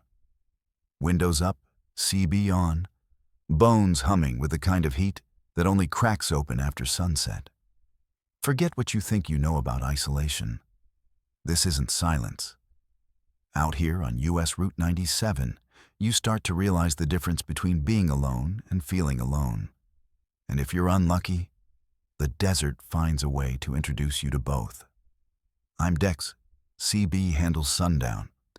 Used to find peace in empty horizons and long stretches without another rig in sight. My favorite runs were always July, late afternoons, golden light melting into purple, the world vibrating with warmth and old country static. Desert sage, sharp as whiskey, and dust curling on every breeze. It's a place that chews up noise and spits out stories, some worth retelling, most better left to the sand. I'd hauled up and down 97 1,000 times before the night that split me wide open. The load was animal feed, light enough I could hammer down, heavy enough the trailer didn't bounce. The day sizzled. Heat shimmered off every surface, endless sky, asphalt bleeding, the only company my own shadow blazing next to steel. At dusk, I fueled up at a little outpost. One pump, 2 dogs sleeping in the shade, an old timer sweeping the step. We talked weather and bets on football. Nothing felt off. It wasn't until the first hour past sunset that the world started to slip sideways. The road stretched out as usual, but the heat clung to me, thicker than oil, settling deeper into my nerves. I got that feeling, the one that slithers up your spine and sits heavy in your gut. Eyes are on you, Dex. You brush it aside, right? You focus on the hum of the tires, the chatter of the CB, maybe even your own breath, counting seconds into the dark. Problem was, the CB didn't give me normal chatter, just bits of static, scattered words. A laugh that didn't belong, sharp like a coyote just outside the fence line, warbling and playful, and then silent. I shrugged it off, fiddled with the dial, checked in with breaker 19, anyone southbound got a pulse? Nothing but the breeze scratching the mic, a low chuckle, then, all at once, the laughter stopped, replaced by the voice. You runnin' alone tonight, sundown? It was almost my own, but not quite.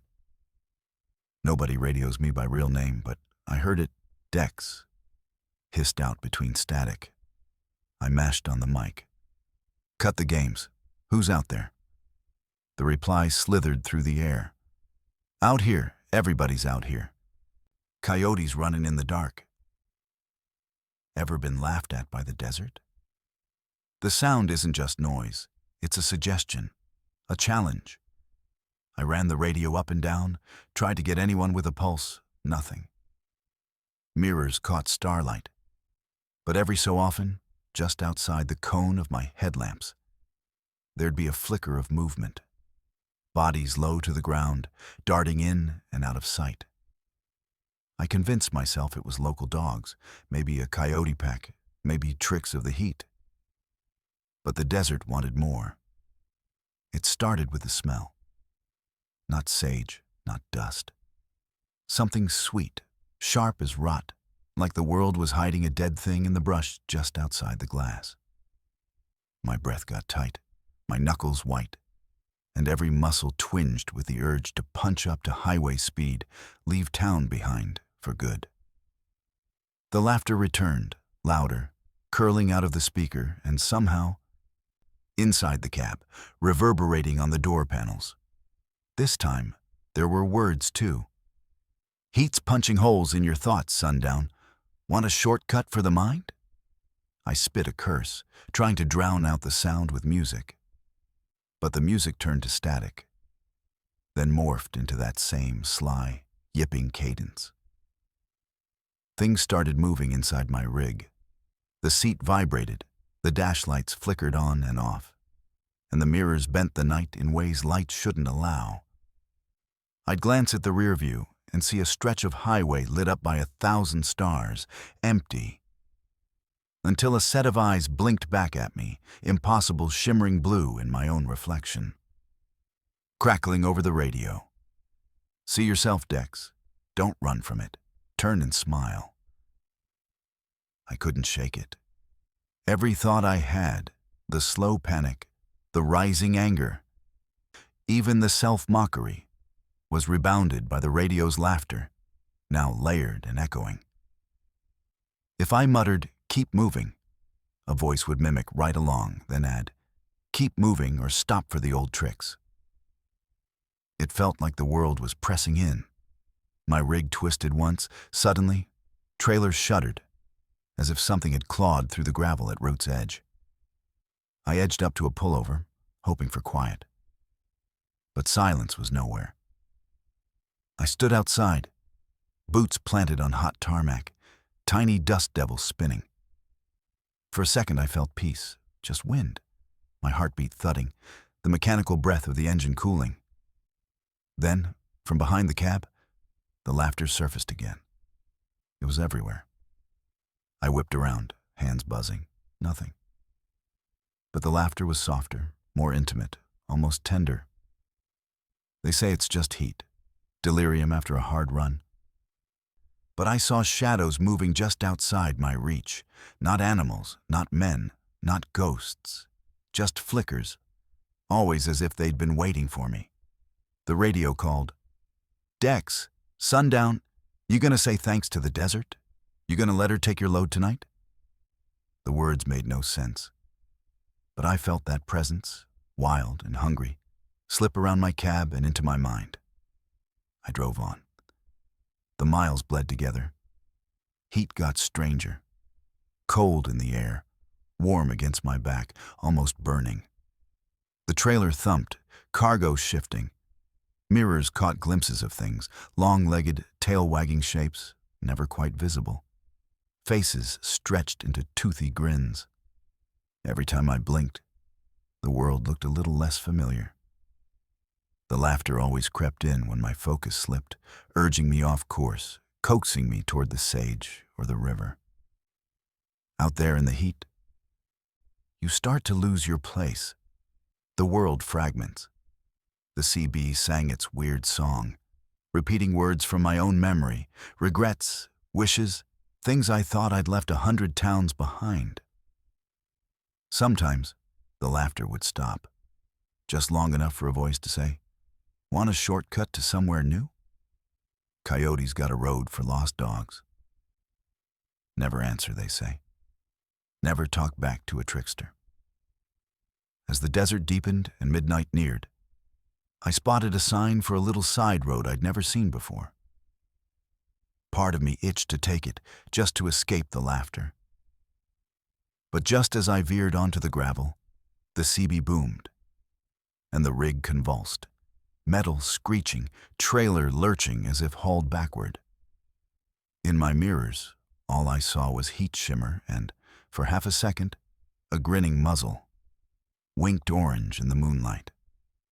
I got back onto 97, hands shaking, a dull pain in my jaw from clenching every muscle.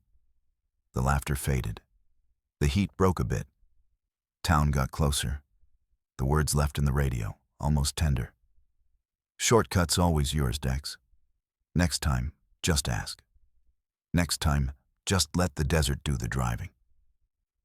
At the next stop, a local old-timer winked, told me, Don't run tricks on Coyote's line. He'll run roughshod in your dreams if you do. I nodded. Didn't mention the CB, or the laughter, or the shapes running the line beside me all night. You never win sharing stories about the desert's shadow side. It picks its own audience. I still drive Route 97 at night. You learn to respect the high desert and all its tricks. The heat, the empty stretches, the smiles in the mirror that aren't just yours.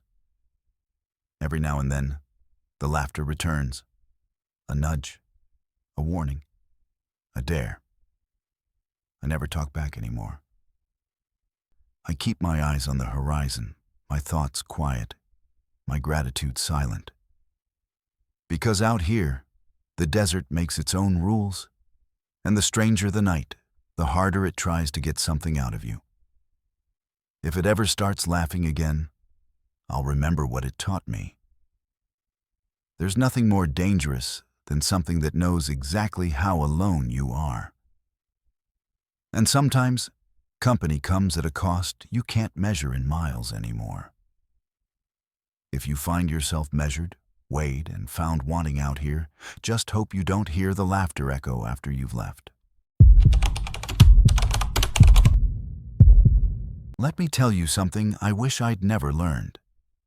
That there are places along the mountain passes in the Pacific Northwest that don't want to be remembered. And sometimes, if you take a detour when you shouldn't, you bring more than your rig through to the other side. My CB handles timberline, and I've worn down the rubber between Snoqualmie and Hayek more times than I can count. But it was one November dusk, with early snow hissing like sand on the roof, when I learned some old infrastructure does not forget. Started out normal. The I-90 was locked with pileups and someone's jackknifed rig spilling cheap wine across the concrete. So my GPS, which I trust for nothing but directions, rerouted me north of the pass onto a maintenance road with a shortcut past the abandoned Milwaukee Road rail tunnel. I'm the kind who'll take any legal workaround just to avoid burning hours idling on a frozen highway. Weather report called for another inch of snow, no biggie. Windshield wipers still half new, tires good. Thought I was ready. The shortcut was a ghost of asphalt, already going soft with snow and sludge, needle branches clawing at my mirrors, and every mile feeling more like a gamble. The engine shuddered as the cold snapped in, nerves on edge. This wasn't a place anyone came unless they had a reason, and my reason was desperation. Daylight faded, shadows stacking thick under the trees. And then I rolled up on the tunnel. The Milwaukee Road tunnel is old, long as a winter night, stone black as the inside of a sealed-off mine shaft. My headlights barely dented the gloom. Overhead, icicles hung like daggers. All sound vanished, except for the low-throated growl of my idol. When I cracked my window for a noseful of air, it was wet, cold, heavy, like the mountain was breathing its own secrets down my neck. I tried the CB. Breaker 19, timberline running the old pass road for a detour. Anyone copy? Static and a whistle so faint, I thought it was my own breath. Then a voice, broken and layered. Not the usual banter, just, "Not tonight." It didn't come from the CB. I swear it echoed out of the tunnel ahead. Seatbelt tight, headlights on high, I crept forward, everything inside me howling against every damned instinct. The truck's sounds, engine, tires, wipers, started to come back at me wrong.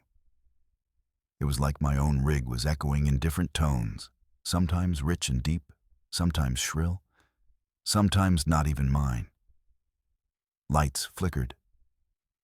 Dashboard clock froze at 5:41 p.m. no matter how hard I blinked. The snow began to hush everything but the sound of the tunnel itself. A long, slow echo, not in sync, bouncing around like a mantra. Inside, the world changed. It wasn't just empty black.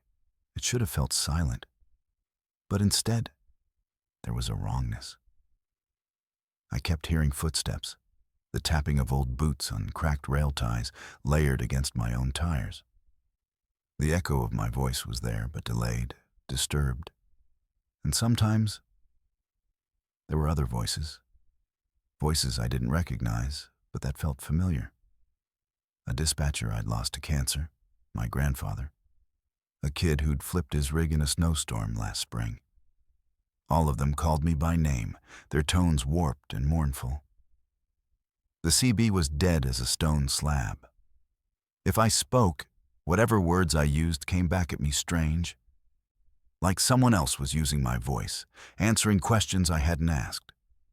Halfway through, I saw the mouth of the tunnel open ahead, bigger and darker than memory allows. It flickered. Headlights caught glimpses.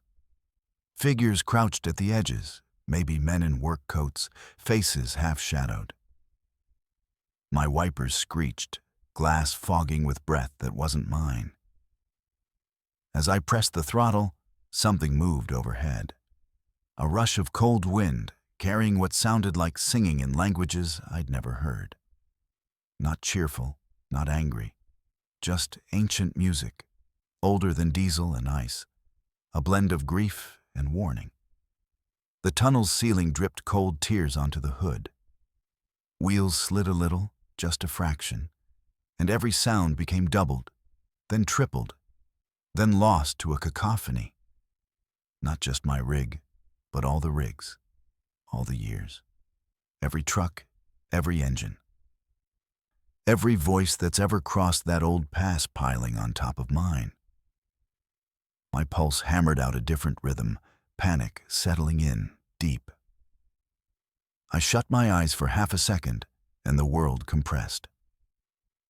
There was someone running along the tunnel's wall, parallel to my cab, a shadow so solid I thought for sure the rear tires would catch them. But when I looked, the spot was empty, save for damp, icy footprints left in the fresh snow. My trailer clanged as if something inside had shifted violently. The engine threatened to stall, then smoothed out, running sweet all at once. Suddenly, the rig's headlights flickered again. And now the echoes changed. They weren't mine. Instead, laughter, low, mournful, as if the air remembered old tragedies. The dashboard glowed with a color I'd never seen, some sickly mix of red and green. I muttered, "Can you hear me?" And the tunnel replied, "I remember." The old stories call places like this thin spots. And the thought snapped into my mind that maybe it wasn't just the road gone wrong, but something the world itself remembers. Accidents, heartbreak, confessions. I kept seeing faces at the margins of vision. A woman with a kerchief, men in old rail worker coats, eyes glowing just beyond the reach of glass and steel. When the sound returned, it did so like a flood. My own rig's echo led a chorus. Screaming brakes, pounding hearts, wails and shouts of "hold the line." My hands shook, unable to release the wheel. My mind filled with memories that weren't my own, names of places and people who'd never shown up in my logbook. I nearly stopped. Every bone screamed at me to throw it in park, get out, walk back through the falling snow, and let the mountain eat my footprints. But if trucking has taught me anything, it's that you never, never stop where nothing wants you to. So, teeth gritted, I mashed the pedal and the engine howled. The radio sparked in one last burst. Echoes, my name. A child's giggle. Someone crying. Bursting out of the far end, snow hit in a wall, wind whistling so ferociously I might as well have been thrust onto a plane in Siberia. The echo didn't stop immediately. The sound of the tunnel followed me across the ice for another mile, layered, lighter now, but still heavy with old regrets. When I finally made it to the far truck stop, every hand at the counter noticed I was pale. Not one asked. I parked, shouldered my bag, and caught the reflection of my own face in the window, eyes a touch too bright. Mouth moving with words I hadn't yet spoken. I checked the phone log. No record since entering the pass, no GPS trail for that detour. Some folks talk about haunted tunnels. Some say the wind rapping through those old mountain passes brings up only bad memories. Me, I know that some echoes aren't yours, but belong to the land itself. And if you ever roll up on a tunnel with a history you don't want, if your own sounds start to come back wrong, and voices you thought were long gone, join in, don't stop. Keep driving, head straight, refuse to listen to the wrong voices. Because not every shortcut is a shortcut. Not every echo is one you should chase. Out here, the Pacific Northwest keeps its own score. The mountain, the stone, the snow, all remembering every journey, every soul, every confession, whispered down a long, empty road. Sometimes, when you drive through, the echoes drive with you. For a while, they may even ride shotgun. Some nights you drive so many miles, you stop seeing the road at all. The white lines melt to a memory, the cities flicker past in shades of gray, and the world outside the windshield feels like it's shrinking down around your steering wheel.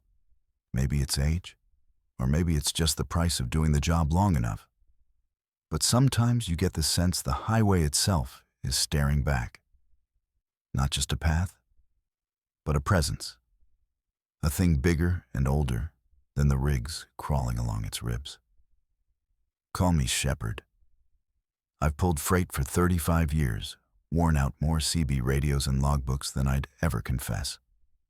But the story I'm about to tell made me retire early. If you've ever felt the blacktop shift beneath your wheels, you'll know what I mean. This happened along the I-5 corridor, deep in the unspooling coil between Tacoma and Seattle. Rain-wet concrete, sky a bruised blue at 3 a.m., city lights blurry through the mist. It was April, a nothing special midweek night, and I'd just cleared a late load out of Portland. The world was all highway hum, static behind the glass, my own tired breathing. Even the CB chatter had faded. There's a stillness that falls before dawn that truckers know better than most. The hush when everything that needs to be said has been. I remember looking down at my hands on the wheel, old, scarred, shaking a little from caffeine and years of cold. I started talking out of habit.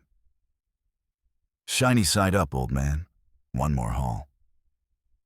The screen glowed, throwing green and blue across the dash, the map stuttering a little as the system caught up with the exit signs whirling by outside. At first, it was just the feeling of being watched. A twinge at the back of the neck, a mild pressure, nothing unfamiliar. The rain came down harder. I could hear it drumming on the cab, a million tiny feet. A rhythm synced up with the trembling of my own heart. My headlights caught the slick black of the road, the shine of the edges where water pooled, the endless ribbon stretching farther with every mile. Then, the world changed. It was subtle at first. The bounce of the shocks felt off. The engine's whine pitched somehow deeper, a vibration in the pedals that wasn't quite right. The radio crackled, let out an odd little sigh, then went silent.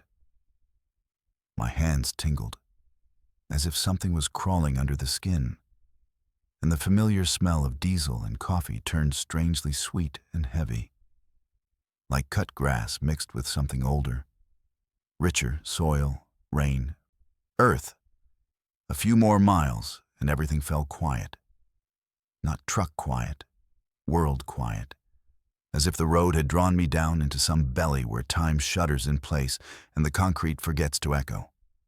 The blinkers slowed. My eyes darted to the clock. The numbers froze at 3:27, stuck like a broken thought. The road started to move. Not the visual squirming out at the very edge of the headlights, the way heat or exhaustion makes things shimmer.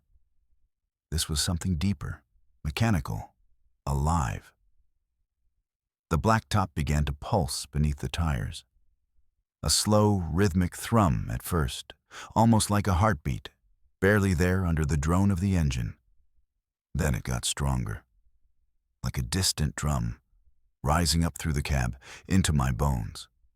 My hands vibrated where they held the wheel. The seat trembled under me. I tapped the brakes, the wheel jerked. The rig fought back. The dashboard flickered out, lights dying in a slow wave from left to right. Only the road ahead glowed blue-black, a liquid seam twisting up into infinity. On either side, the trees stood in perfect darkness. More a wall than a forest, needles dripping with dark rain. My CB popped to life with a noise like breath. "Breaker, Shepherd, you awake?" But the voice was thick, distorted, like static trying to talk. I tried to answer, but my mouth was dry, tongue heavy. "Who is this?" I managed, but my own words bounced back, warped and echoed, "Shepherd, Shepherd, Shepherd." The pulse beneath the cab grew stronger, a living rhythm, slow and relentless. It matched my heart, then overtook it. A constant wave that pressed up through my feet and hands. The headlights played out across a blacktop that was no longer flat, but undulating. Breathing, slow rises and falls, like a slow, careful inhale and exhale under a summer blanket. "Not funny," I said. But the road only changed. I pressed the gas. The truck responded with a smoothness I didn't trust. The world seemed to speed up, outside lights streaking, then slow to a crawl between flickering overpasses. Traffic had vanished. No running lights behind, no taillights ahead. Just the subtle shimmer of the yellow lines, now seeming to twist and curve and warp. I tried to wake myself. Turned the radio on, off, hit my chest, even opened the window to freezing rain. Breath thick, everything too slow. Then, and I'll swear to it until I'm dead, the blacktop split ever so slightly. A line appeared in the road, wide as a river and shining with wet, that pulsed with golden veins as if something alive beat just under the surface. The curve of the world grew sharper, the whole road breathing. I looked down at my arms. Goose flesh, hair standing on end, like I was in the presence of something ancient and immense. The dashboard glowed again, new colors I'd never seen. A subtle, bruised red, orange, and gold dancing across the black glass. The smell changed, sweeter, as if wildflowers had burst from the cracks. My hands gripped the wheel so hard my fingers ached. But it was the only contact tethering me to reality. I whispered, "I'm sorry."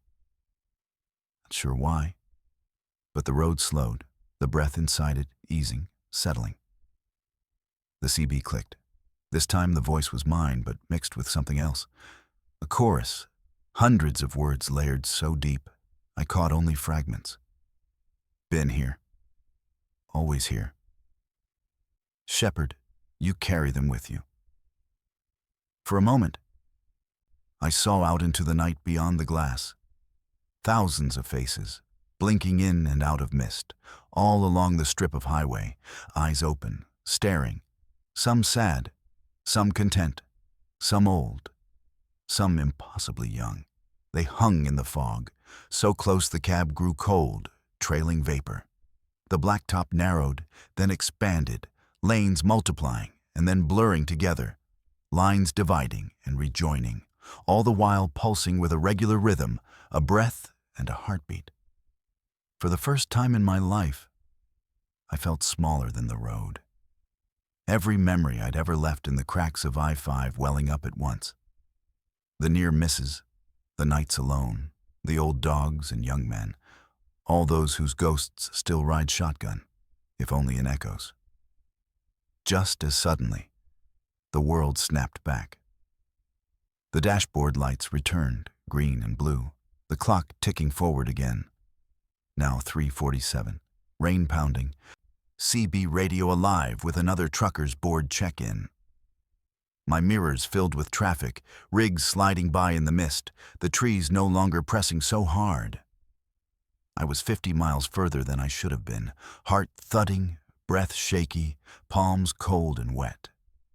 I made the drop that morning, turned in my papers, and drove home with my hands trembling on every steering wheel.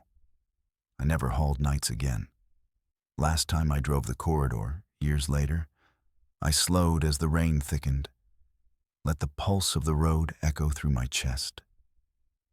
I swear every so often, if you let yourself get quiet, if you drive until the world starts to hum through your bones, you'll feel it too. The road lives. It breathes. And sometimes, if you listen close, it remembers every mile, every loss, every soul that ever rode across its waking skin. Some folks say you need to keep your eyes open, hands steady. But I say, sometimes you need to listen with your heart, and when the road breathes, breathe with it.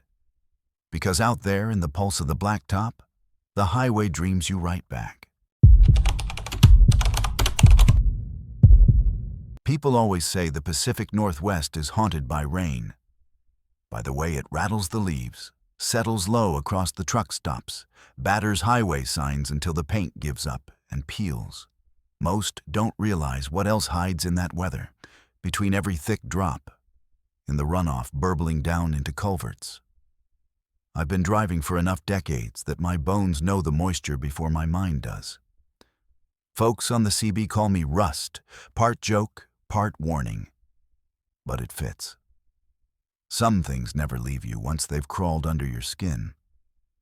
This was late May, just past the kind of spring that sticks to your boots and stains every piece of gear you own.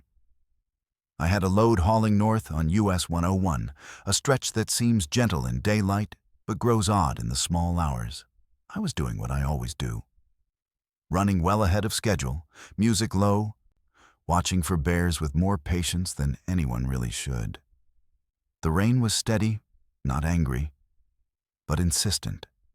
It rolled down the windshield in the sheets, blurred every road marking, made each pine look like a figure pressed out of smoke. Everything was normal, until it wasn't. Somewhere outside Forks, the rain went from a song to a roar. The air tightened, humming between the wiper blades, and my headlights seemed to flicker with each swipe. Not the regular, old, electrical glitch.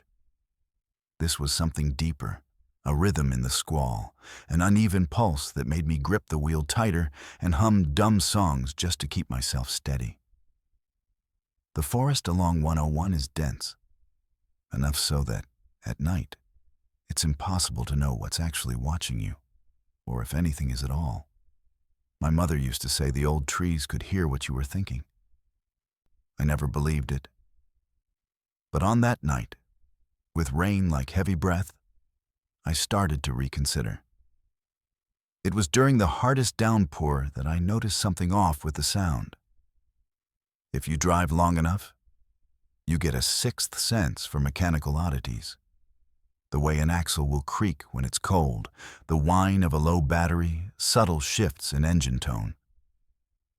This sound, though, came from nowhere and everywhere at once. A clicking, tapping, sometimes scraping, almost like nails on glass. No system light, no warning. No matter how I turned up the radio or flicked through the static on the CB, it stayed. Even the sound of my own voice felt warped, flattened and echoed by the water on the roof.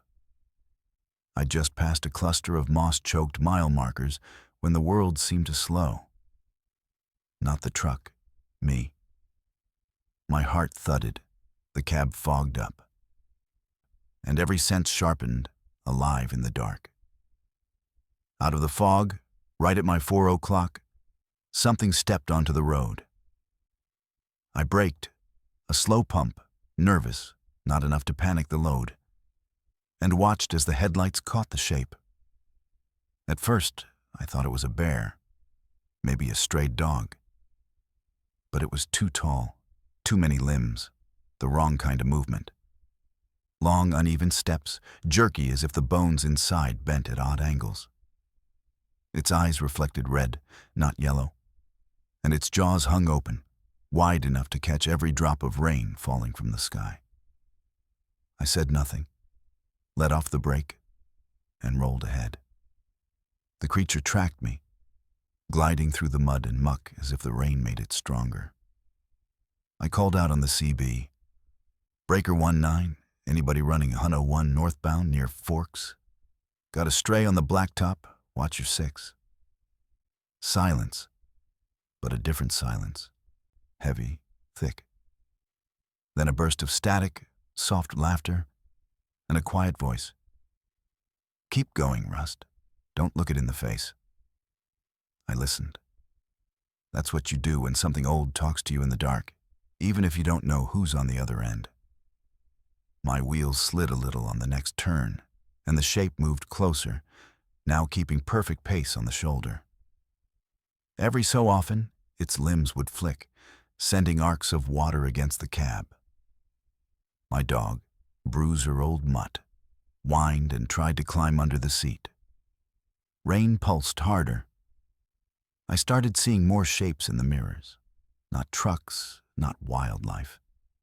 Movements in the waterlogged underbrush, slick, hunched, sometimes crawling, sometimes loping with a rhythm that nearly matched my own heartbeat. Others on the CB started to pick up the silence, their voices growing quiet, then leaving the frequency altogether. A mile further, my lights started to fluctuate, dimming and then growing almost painfully bright. In those flares, the world outside the glass shifted.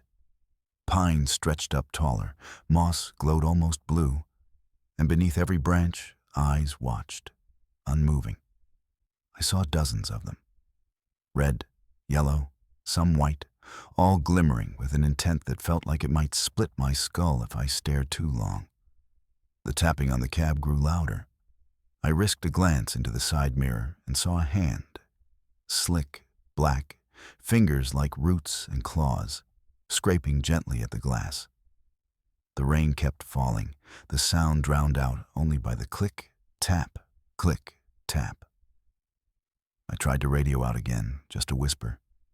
"You still with me?" Another voice, older, tired, came through. "Don't talk, don't stop." I kept driving, every nerve pulled taut, skin crawling with the sense that the world outside was both waiting and hunting. Sometimes the shapes would move away, only to return twice as close a minute later. The road felt endless, rain masking every landmark I'd used for years.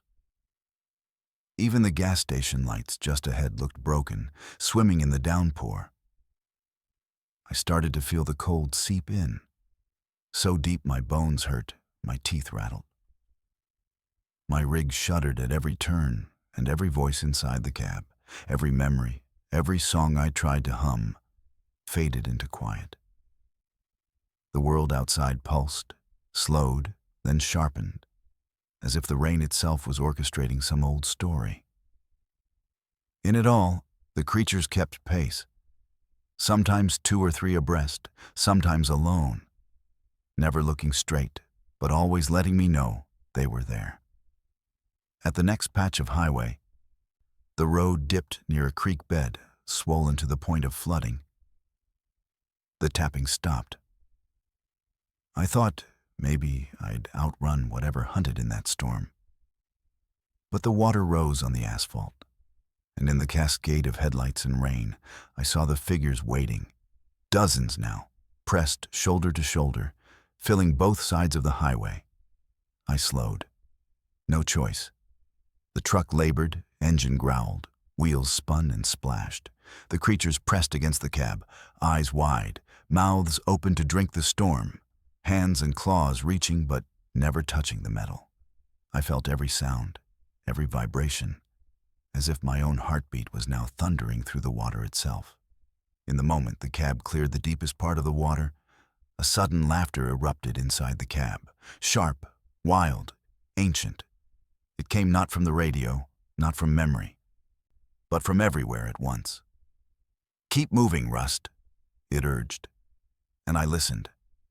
I mashed on it, sped through the last patch, watching as the crowd of shapes began to thin, their bodies melting into rain, their eyes flickering out, one after the other.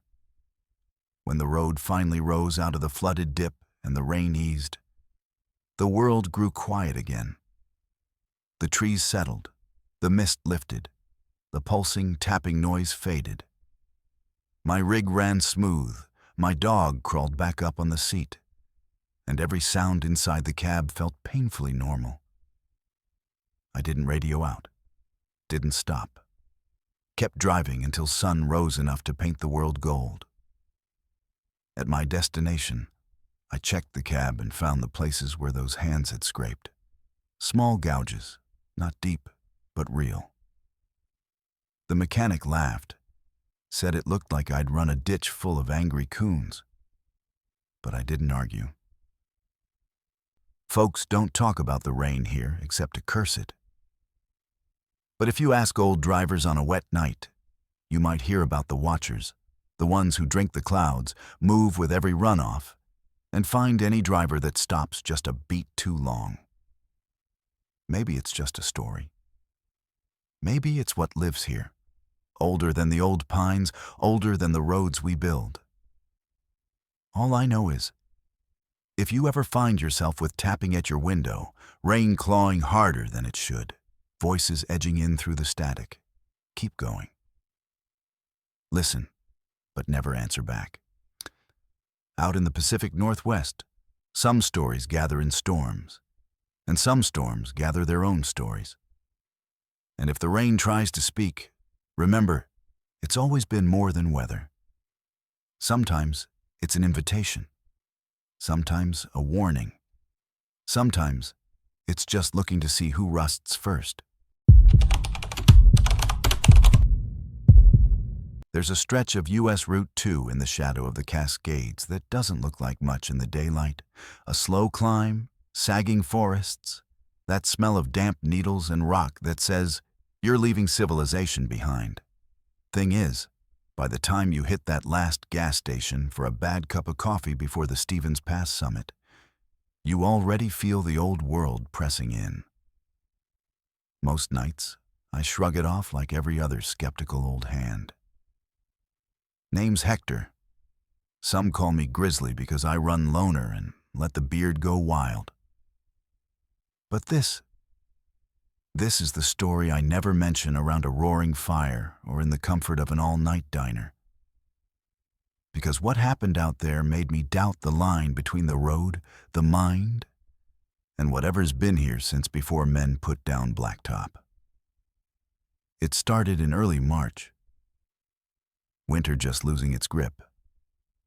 Snowbanks leaking brown water, the forest waking but not eager. I'd taken a late load, auto parts, low priority, but a friend at dispatch owed me a favor. I wanted the solitude. My old dog had passed, girl back home wasn't calling, headaches stacking up like overnights. And the world outside my windshield felt safer than the one behind my front door. Even then, I was already rattling with that low dread you get when change hangs over you, unsaid and unseen. About midnight, the rain started. Fine, almost invisible. More a weight in the air than a thing you could dodge. By the time I took the switchbacks outside Leavenworth, the fog rolled in so heavy you could taste it, cold and chemical against your tongue. My wipers carved 2 flickering tunnels into a world without color, every other rig already tucked up in Snohomish or Wenatchee. CB was so dead, I'd started having imaginary conversations with the static, tossing out warnings just to hear my own voice bounce back. Breaker 19, bear in the air? Not tonight, Grizzly, not tonight. Halfway up the final haul, I started to notice a sound wasn't right. Like an echo hitching a ride beneath my tires, the ordinary whine transformed. A kind of harmonic, almost as if the road itself was humming, low at first, then louder, a song only my bones could hear. Chalked it up to nerves, an empty stomach, maybe a bad belt winding down. Tried the radio again. Nothing but the old hiss, the world outside dripping and silent as a sealed crypt. Then the world changed, not in a lurch, but in a long, slow exhale, like something big had just drawn a breath. My headlights seemed to bend, not just in the fog, but with it, painting odd, swirling shapes across the snowbanks that didn't match my truck's movement. I slowed to a crawl, something my pride would never allow otherwise. And that's when the figures appeared. Not standing, not walking. More like gliding, packs of them, just outside the reach of the brights, trailing behind and ahead, never crossing into the safety of the lines. They had the look of men, tall, broad-shouldered, faces lost in the blur, but with eyes that burned cold and blue, picking up every stray spark. As I watched, the radio came alive with a ghostly chorus. Old CB call signs, the dead, the missing, the ones who'd vanished on snowstorms past. Their voices rose and fell with the wind. "Grizzly, you rolling home? Grizzly, stay in your lane. Watch the pines." Had I seen too many accidents? Heard too many stories? Maybe. But as I inched forward that night, each curve alive with watching shapes, I felt more certain I wasn't alone. The world inside my cab shrank to the size of my breath, my muttered prayers, and my white-knuckled grip on the wheel. The weirdness grew. The radio began to echo not just voices, but whole trips of memory. Moments from decades ago. My father's advice, never let fear turn the wheel. My first run with a cracked windshield, a dispatcher's laugh after a near miss with a bear. But under it all was a warning. Don't stop. Never stop. The snow shifted, the surface of the road swelling, fading. Something brushed the undercarriage, a scrape, a groan. Then the sudden suspicion I was no longer strictly on the road, but somewhere older. A track worn down not by tires or treads, but by 1,000 footsteps. In my mirrors, I saw the figures multiply, splitting and reforming, as if caught in the refraction of a dream. At the next turn, the world tilted, not physically, but in the animal sense. The balance of what was possible and what was waking up alongside me. I lost all sense of distance, of time. The clock on the dash froze. My hands ached with cold, breath a white fugue pouring from my lips. I asked the radio, "Breaker, anyone still out here?" And the reply came back layered. A child's voice, an old man's, maybe even my own, decades hence. "You're always out here when you're out here." I blinked hard. The headlights flickered once more. Caught what shouldn't have been possible. An immense, shambling shape crossing the road. Hurdling the guardrail as if it weren't there. Dragging something like a memory in its wake. For a split second, the fog parted, and I felt hundreds of eyes on me. From the trees, from the road, from somewhere overhead and beneath. Panic clawed up my spine. I glanced in the mirror. Every red reflector was another face staring back. The hum in the road grew unbearable. A song of passing, of years, of drivers whose names no one said aloud. I pressed the accelerator, not caring about the curves, not caring about the penalty. The CB chattered, wild and frayed, all the lost words of every trip I'd ever made, riding shotgun. "Grizzly, don't listen. Grizzly, follow the song." Grizzly, almost there. There, in the thickest clutch of the pass, the world snapped loud.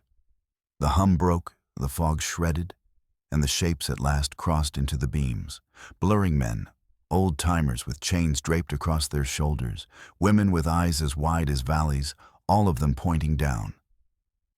Pointing at the snow, faces expressionless, but not angry. Just tired. As if they'd followed the route for lifetimes, waiting for the next fool to roll through and see them. Their message was simple, though I never heard it spoken. Everything the road takes, it keeps. With a roar, the wind cut through the forest, snow blowing sideways.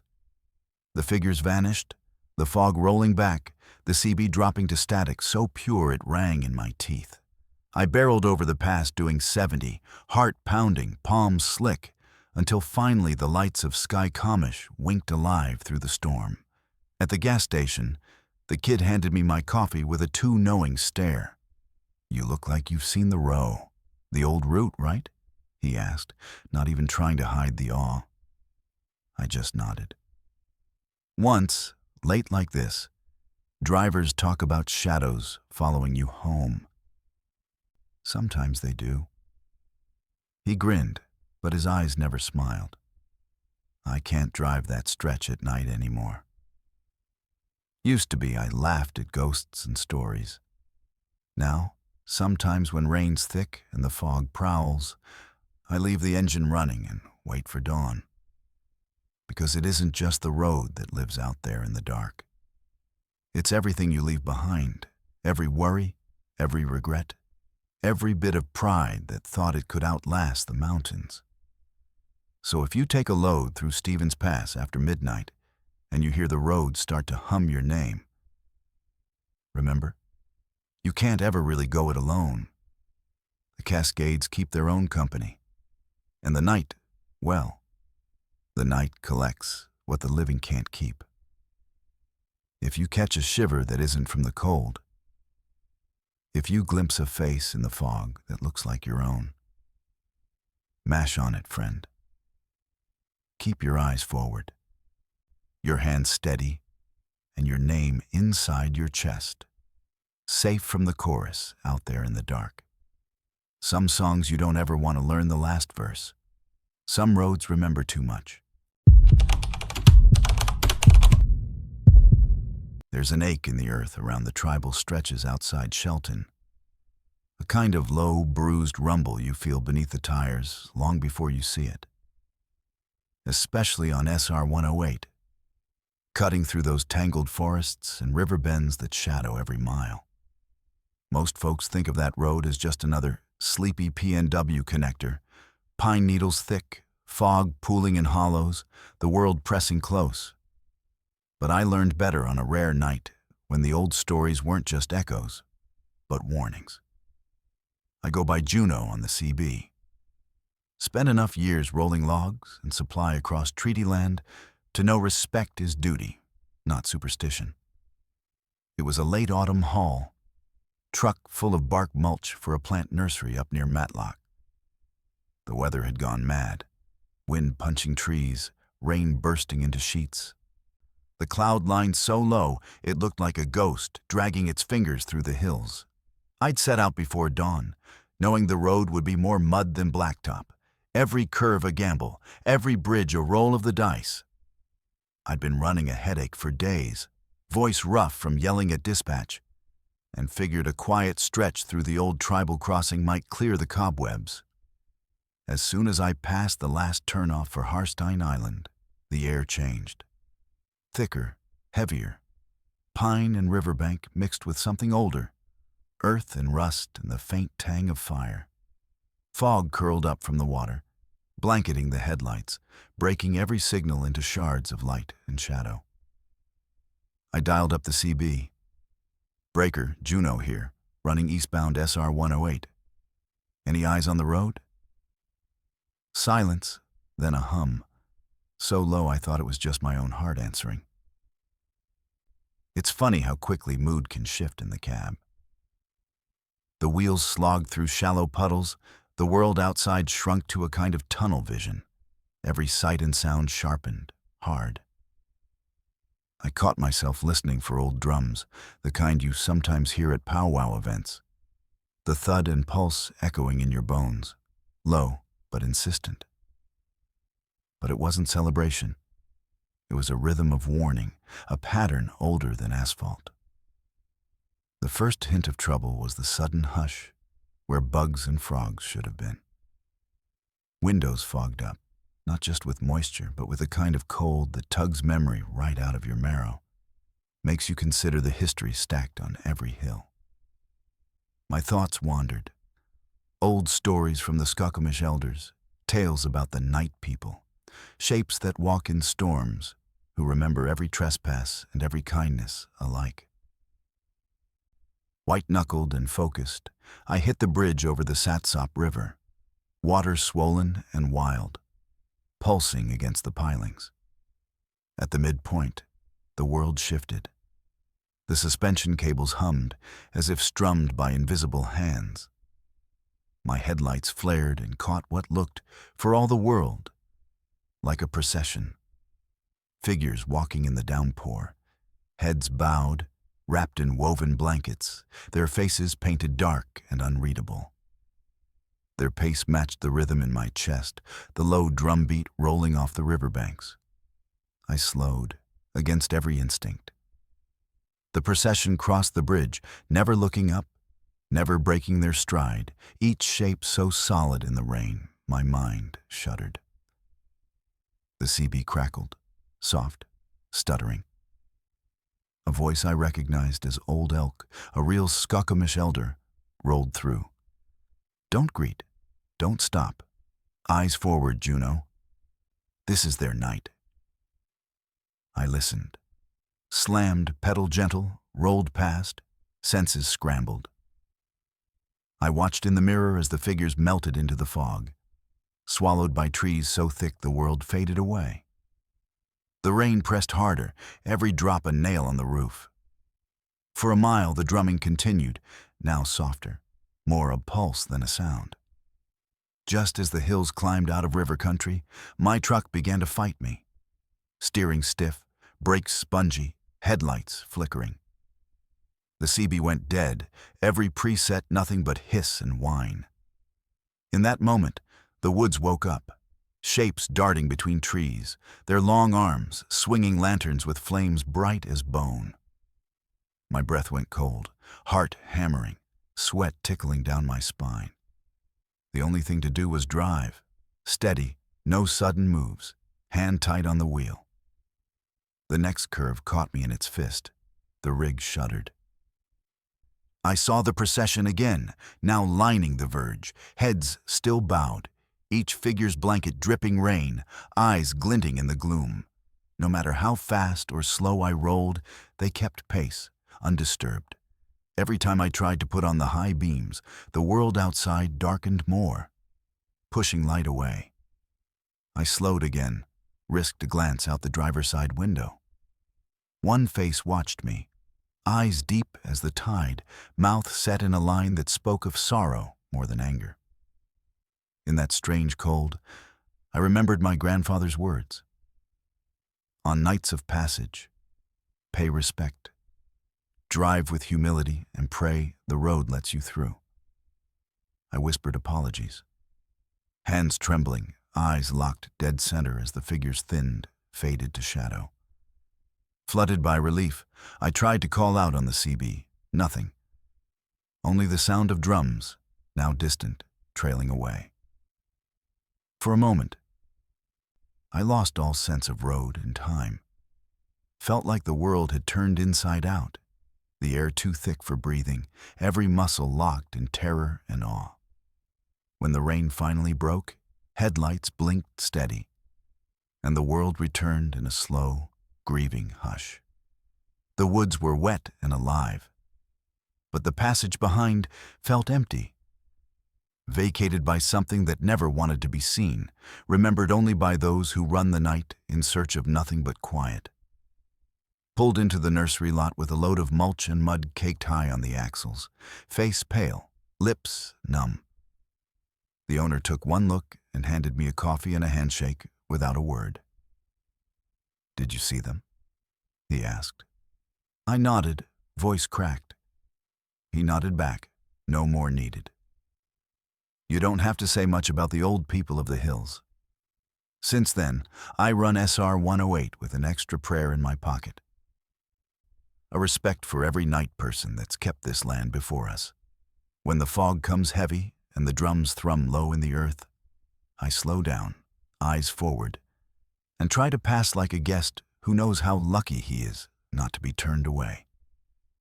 The haunted and the hallowed live side by side out there, and sometimes you're blessed to pass through with no more than a shiver and a changed heart. When you feel the world press close, listen. And if the drums begin, remember you're riding on history, and the night keeps tally on us all. You ever get the sense you're just a passenger, even when your hands are locked on that wheel and every muscle in your back is groaning with the road's rhythm? That's how I felt the night the Cascade foothills turned my rig into a vessel for memory. Mine and something else's. Name's Willow. Most folks who know me on the CB call me Patch, on account of the quilted jacket I wear rain or shine, patched from good luck and necessity. I never paid much mind to ghost stories or family curses. Tires on asphalt, that's all that ever mattered. Until that night on SR 203, just north of Carnation, when I finally figured out some roads only let go after they've shown you what they remember. It was early November. First hard freeze. All the leaves had gone wet and brown, pressed flat in the ditches. The air holding that aftertaste of apple cider and wood smoke. I'd done my usual coil, rentals and goods from Snoqualmie down to Duval, stitched together with pit stops and a head full of lousy country songs. Night had come faster than expected. One of those moonless, star-throttled evenings where the only certainty was the black line spooling ahead and the crunch of rubber over ground, frozen and sharp. I was behind on sleep and light, hating myself for every last minute wasted at the depot. By the time I crossed the Tolt River, the fog thickened, swallowing the headlights, folding the world down to my own heartbeat and the ghost-lit county mileposts. The closer I got to the old dairy farms, the colder and quieter it became. The CB, usually a sanctuary of old jokes and slow banter, was as dead as the telephone wires sagging over the nameless lanes. I started talking out loud, just to keep my thoughts from spilling into the cab. Come on, Patch, almost there. Just get through this pinch, and that's it. Home free. Each word trailed off like a prayer. The road twisted, turned, and at every bend, the trees seemed to lean closer, bracing me in a kind of watchful silence. Then the music started. It wasn't radio. It wasn't a loose wire. At first it was a single note, far off. A sound I could almost convince myself was wind, until a second, higher tone braided in, then a third. The tune grew, slow and sad, like a lullaby sung through cracked teeth. It was so soft I had to kill the vent fan just to be sure it was real. The song wrapped itself around the cab, leaking through the cracks in the glass, threading the rubber with frost. I tried the CB again. Breaker, anyone rolling northeast tonight? A fizzle of static, then silence, and then a child's voice answered, echoing from the dark. Don't follow the music. Don't let it see your face. Maybe I was just bone-tired. Maybe not. I clenched my jaw, cranked the heat, tried singing old protest songs. But the lullaby got louder, twisting and turning just under the roar of the engine. Shadows moved along the roadside. Smears of gray inside the fog, shapes the brain wants to make into people just to have someone to blame. I mashed on it. Lights flickered. The road curved, and the world spun slow and wrong beyond the glass. Just as I hit the bend before Stillwater, cold air punched through the cab. The heat died. My breath showed in the dashboard lamps, making shapes that drifted and curled, half human, almost playful. In the wing mirror, I saw reflections that didn't belong. Faces pinched in anguish, lips open as if singing, eyes milky and old. There were dozens of them, pressed up behind me, some close enough I could have touched if the glass had thinned. The music grew so loud the steering wheel buzzed with it, my hands tingling as if an electric current was surging through the truck's bones. I looked out, just once, through the defroster's smear, and saw them. Sheets of drifting fog writhing into the shapes of children and old folks, shadow-worn, pacing the verges in sync with my wheels. Each hummed a piece of the tune, their mouths twisted in sadness or threat. I couldn't say which. The lullaby changed, the notes turning dark, almost angry, a song about hunger instead of sleep. The voices outside pressed closer, the fog now clawing at the corners, leaving streaks on the glass. The road narrowed to a ribbon, one lane at best, and every shape I'd ever feared as a child grew clear as daylight on the verge. I mouthed a frantic prayer. Suddenly, the CB squawked. "Patch, drive. Stay on the black. Don't swerve. Don't stop." The voice bore the tired warmth of my grandma, long gone, her precise, steely cadence, the sound of tough love and final warnings. I mashed on it, gripped the wheel so tight it ached, forced the rig to stay steady even as cold sweat broke along my jaw and tickled at my spine. Then, just as the tune peaked, every window in the cab fogged up solid, white and thick. My headlights flickered, died, then flared high and brighter, enough to paint every ghost on the verge in ghastly green, their faces twisting, mouths still wide. The sorrow now stark as a scream. They lifted their arms, reached toward the cab, and the lullaby grew wordless and wild. My trailer jerked, shifting weight, thumping as if something tried to climb inside. I heard laughter, the shrill, desperate kind of the lonely. The engine howled, metal groaning, and the cab filled with a chill sharper than river ice in January. In one impossible moment, the lullaby cut out. Silence bruised my ears. I blinked. The road widened, the fog peeled back like a stage curtain. No more shapes, no more singing. Only the faint tick of my hazard lights, the thrum of the idling engine, and the hard slap of my heartbeat against my ribs.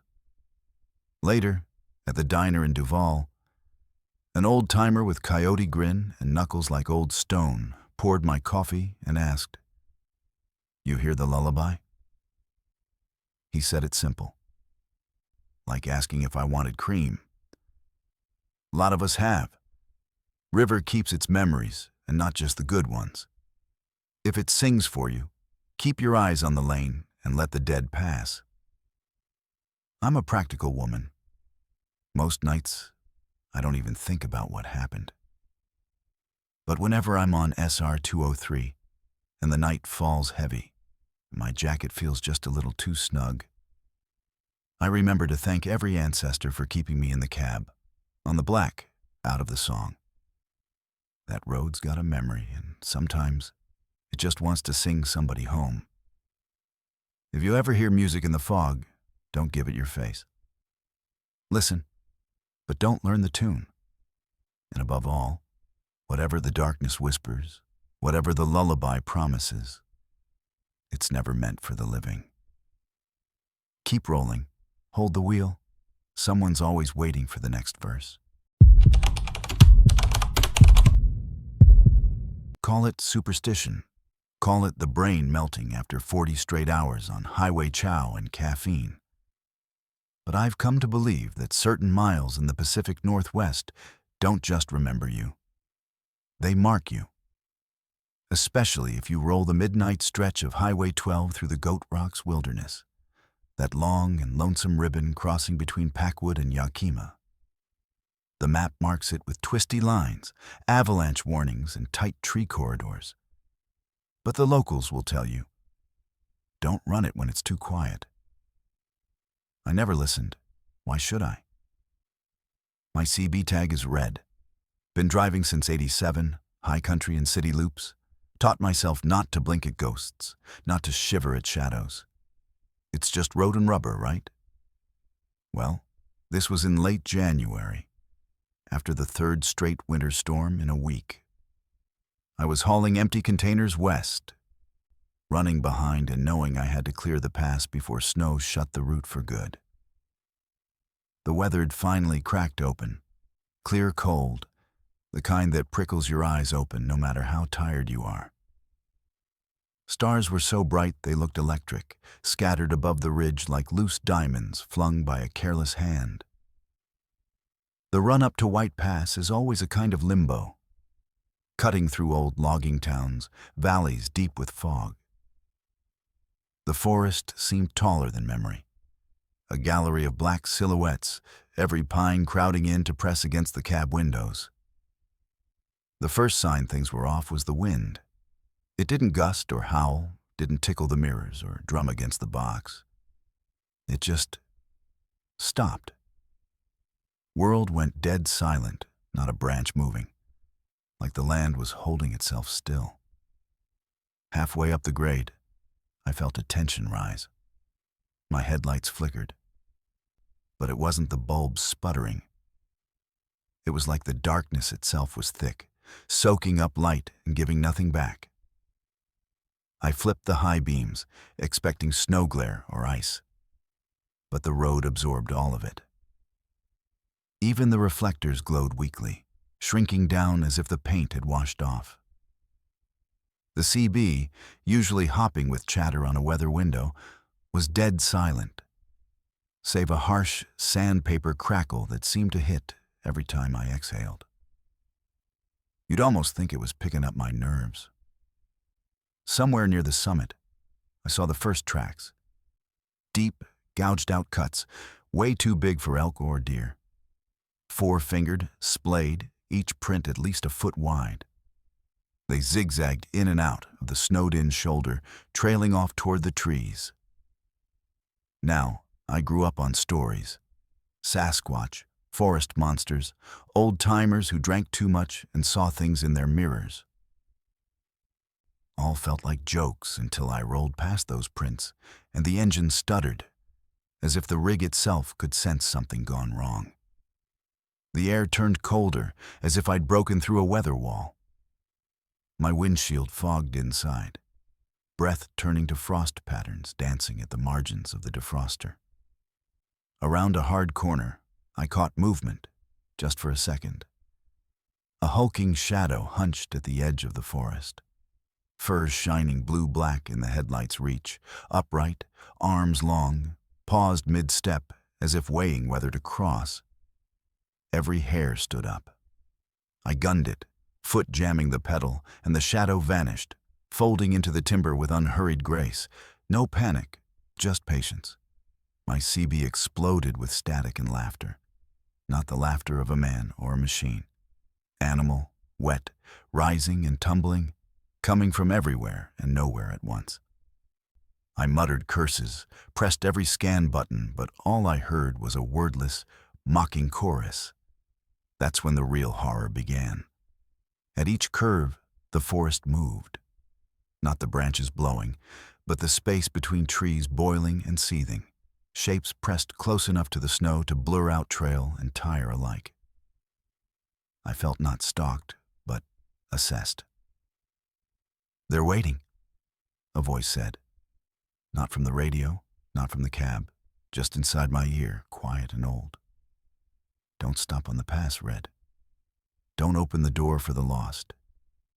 I started to pray, lips tight. The wind slammed back, shrieking now, bending pine sideways, shivering every piece of sheet metal. But my engine purred. Silent save for that ever-present crackle on Channel 19. The shadows kept up. Sometimes just eyes reflecting in the beams, sometimes whole bodies crossing just out of reach. Slipping between worlds like they owned the space between my fenders and the snowbank. The last leg to Rimrock Lake felt like hours. The CB stuttered back to life with a squall of voices, old codes, trucker slang, and sad jokes. But they overlapped, tangled, a whole history of drivers. Some I'd known, some gone for years, their tags spilled out in fragments. Nice work, Red. Keep it straight. Keep the shiny side up. Don't stop for anyone. Don't open, don't open. At the far edge of the pass, I saw the oldest rig I've ever seen. Blue paint washed out, stuck against the stone face of the mountain. Its headlights flickered weakly. Someone, or something, stood by the driver's side, waving. Their figure was hunched, oversized, head cocked wrong. Instinct said, "Stop! Help! This is what we do."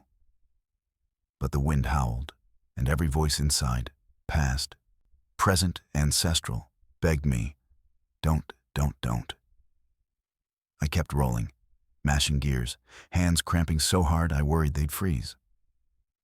In the mirror, I watched that shadow wave, then melt into the trees, headlights snuffed like matches. At the lower elevation, the world came back.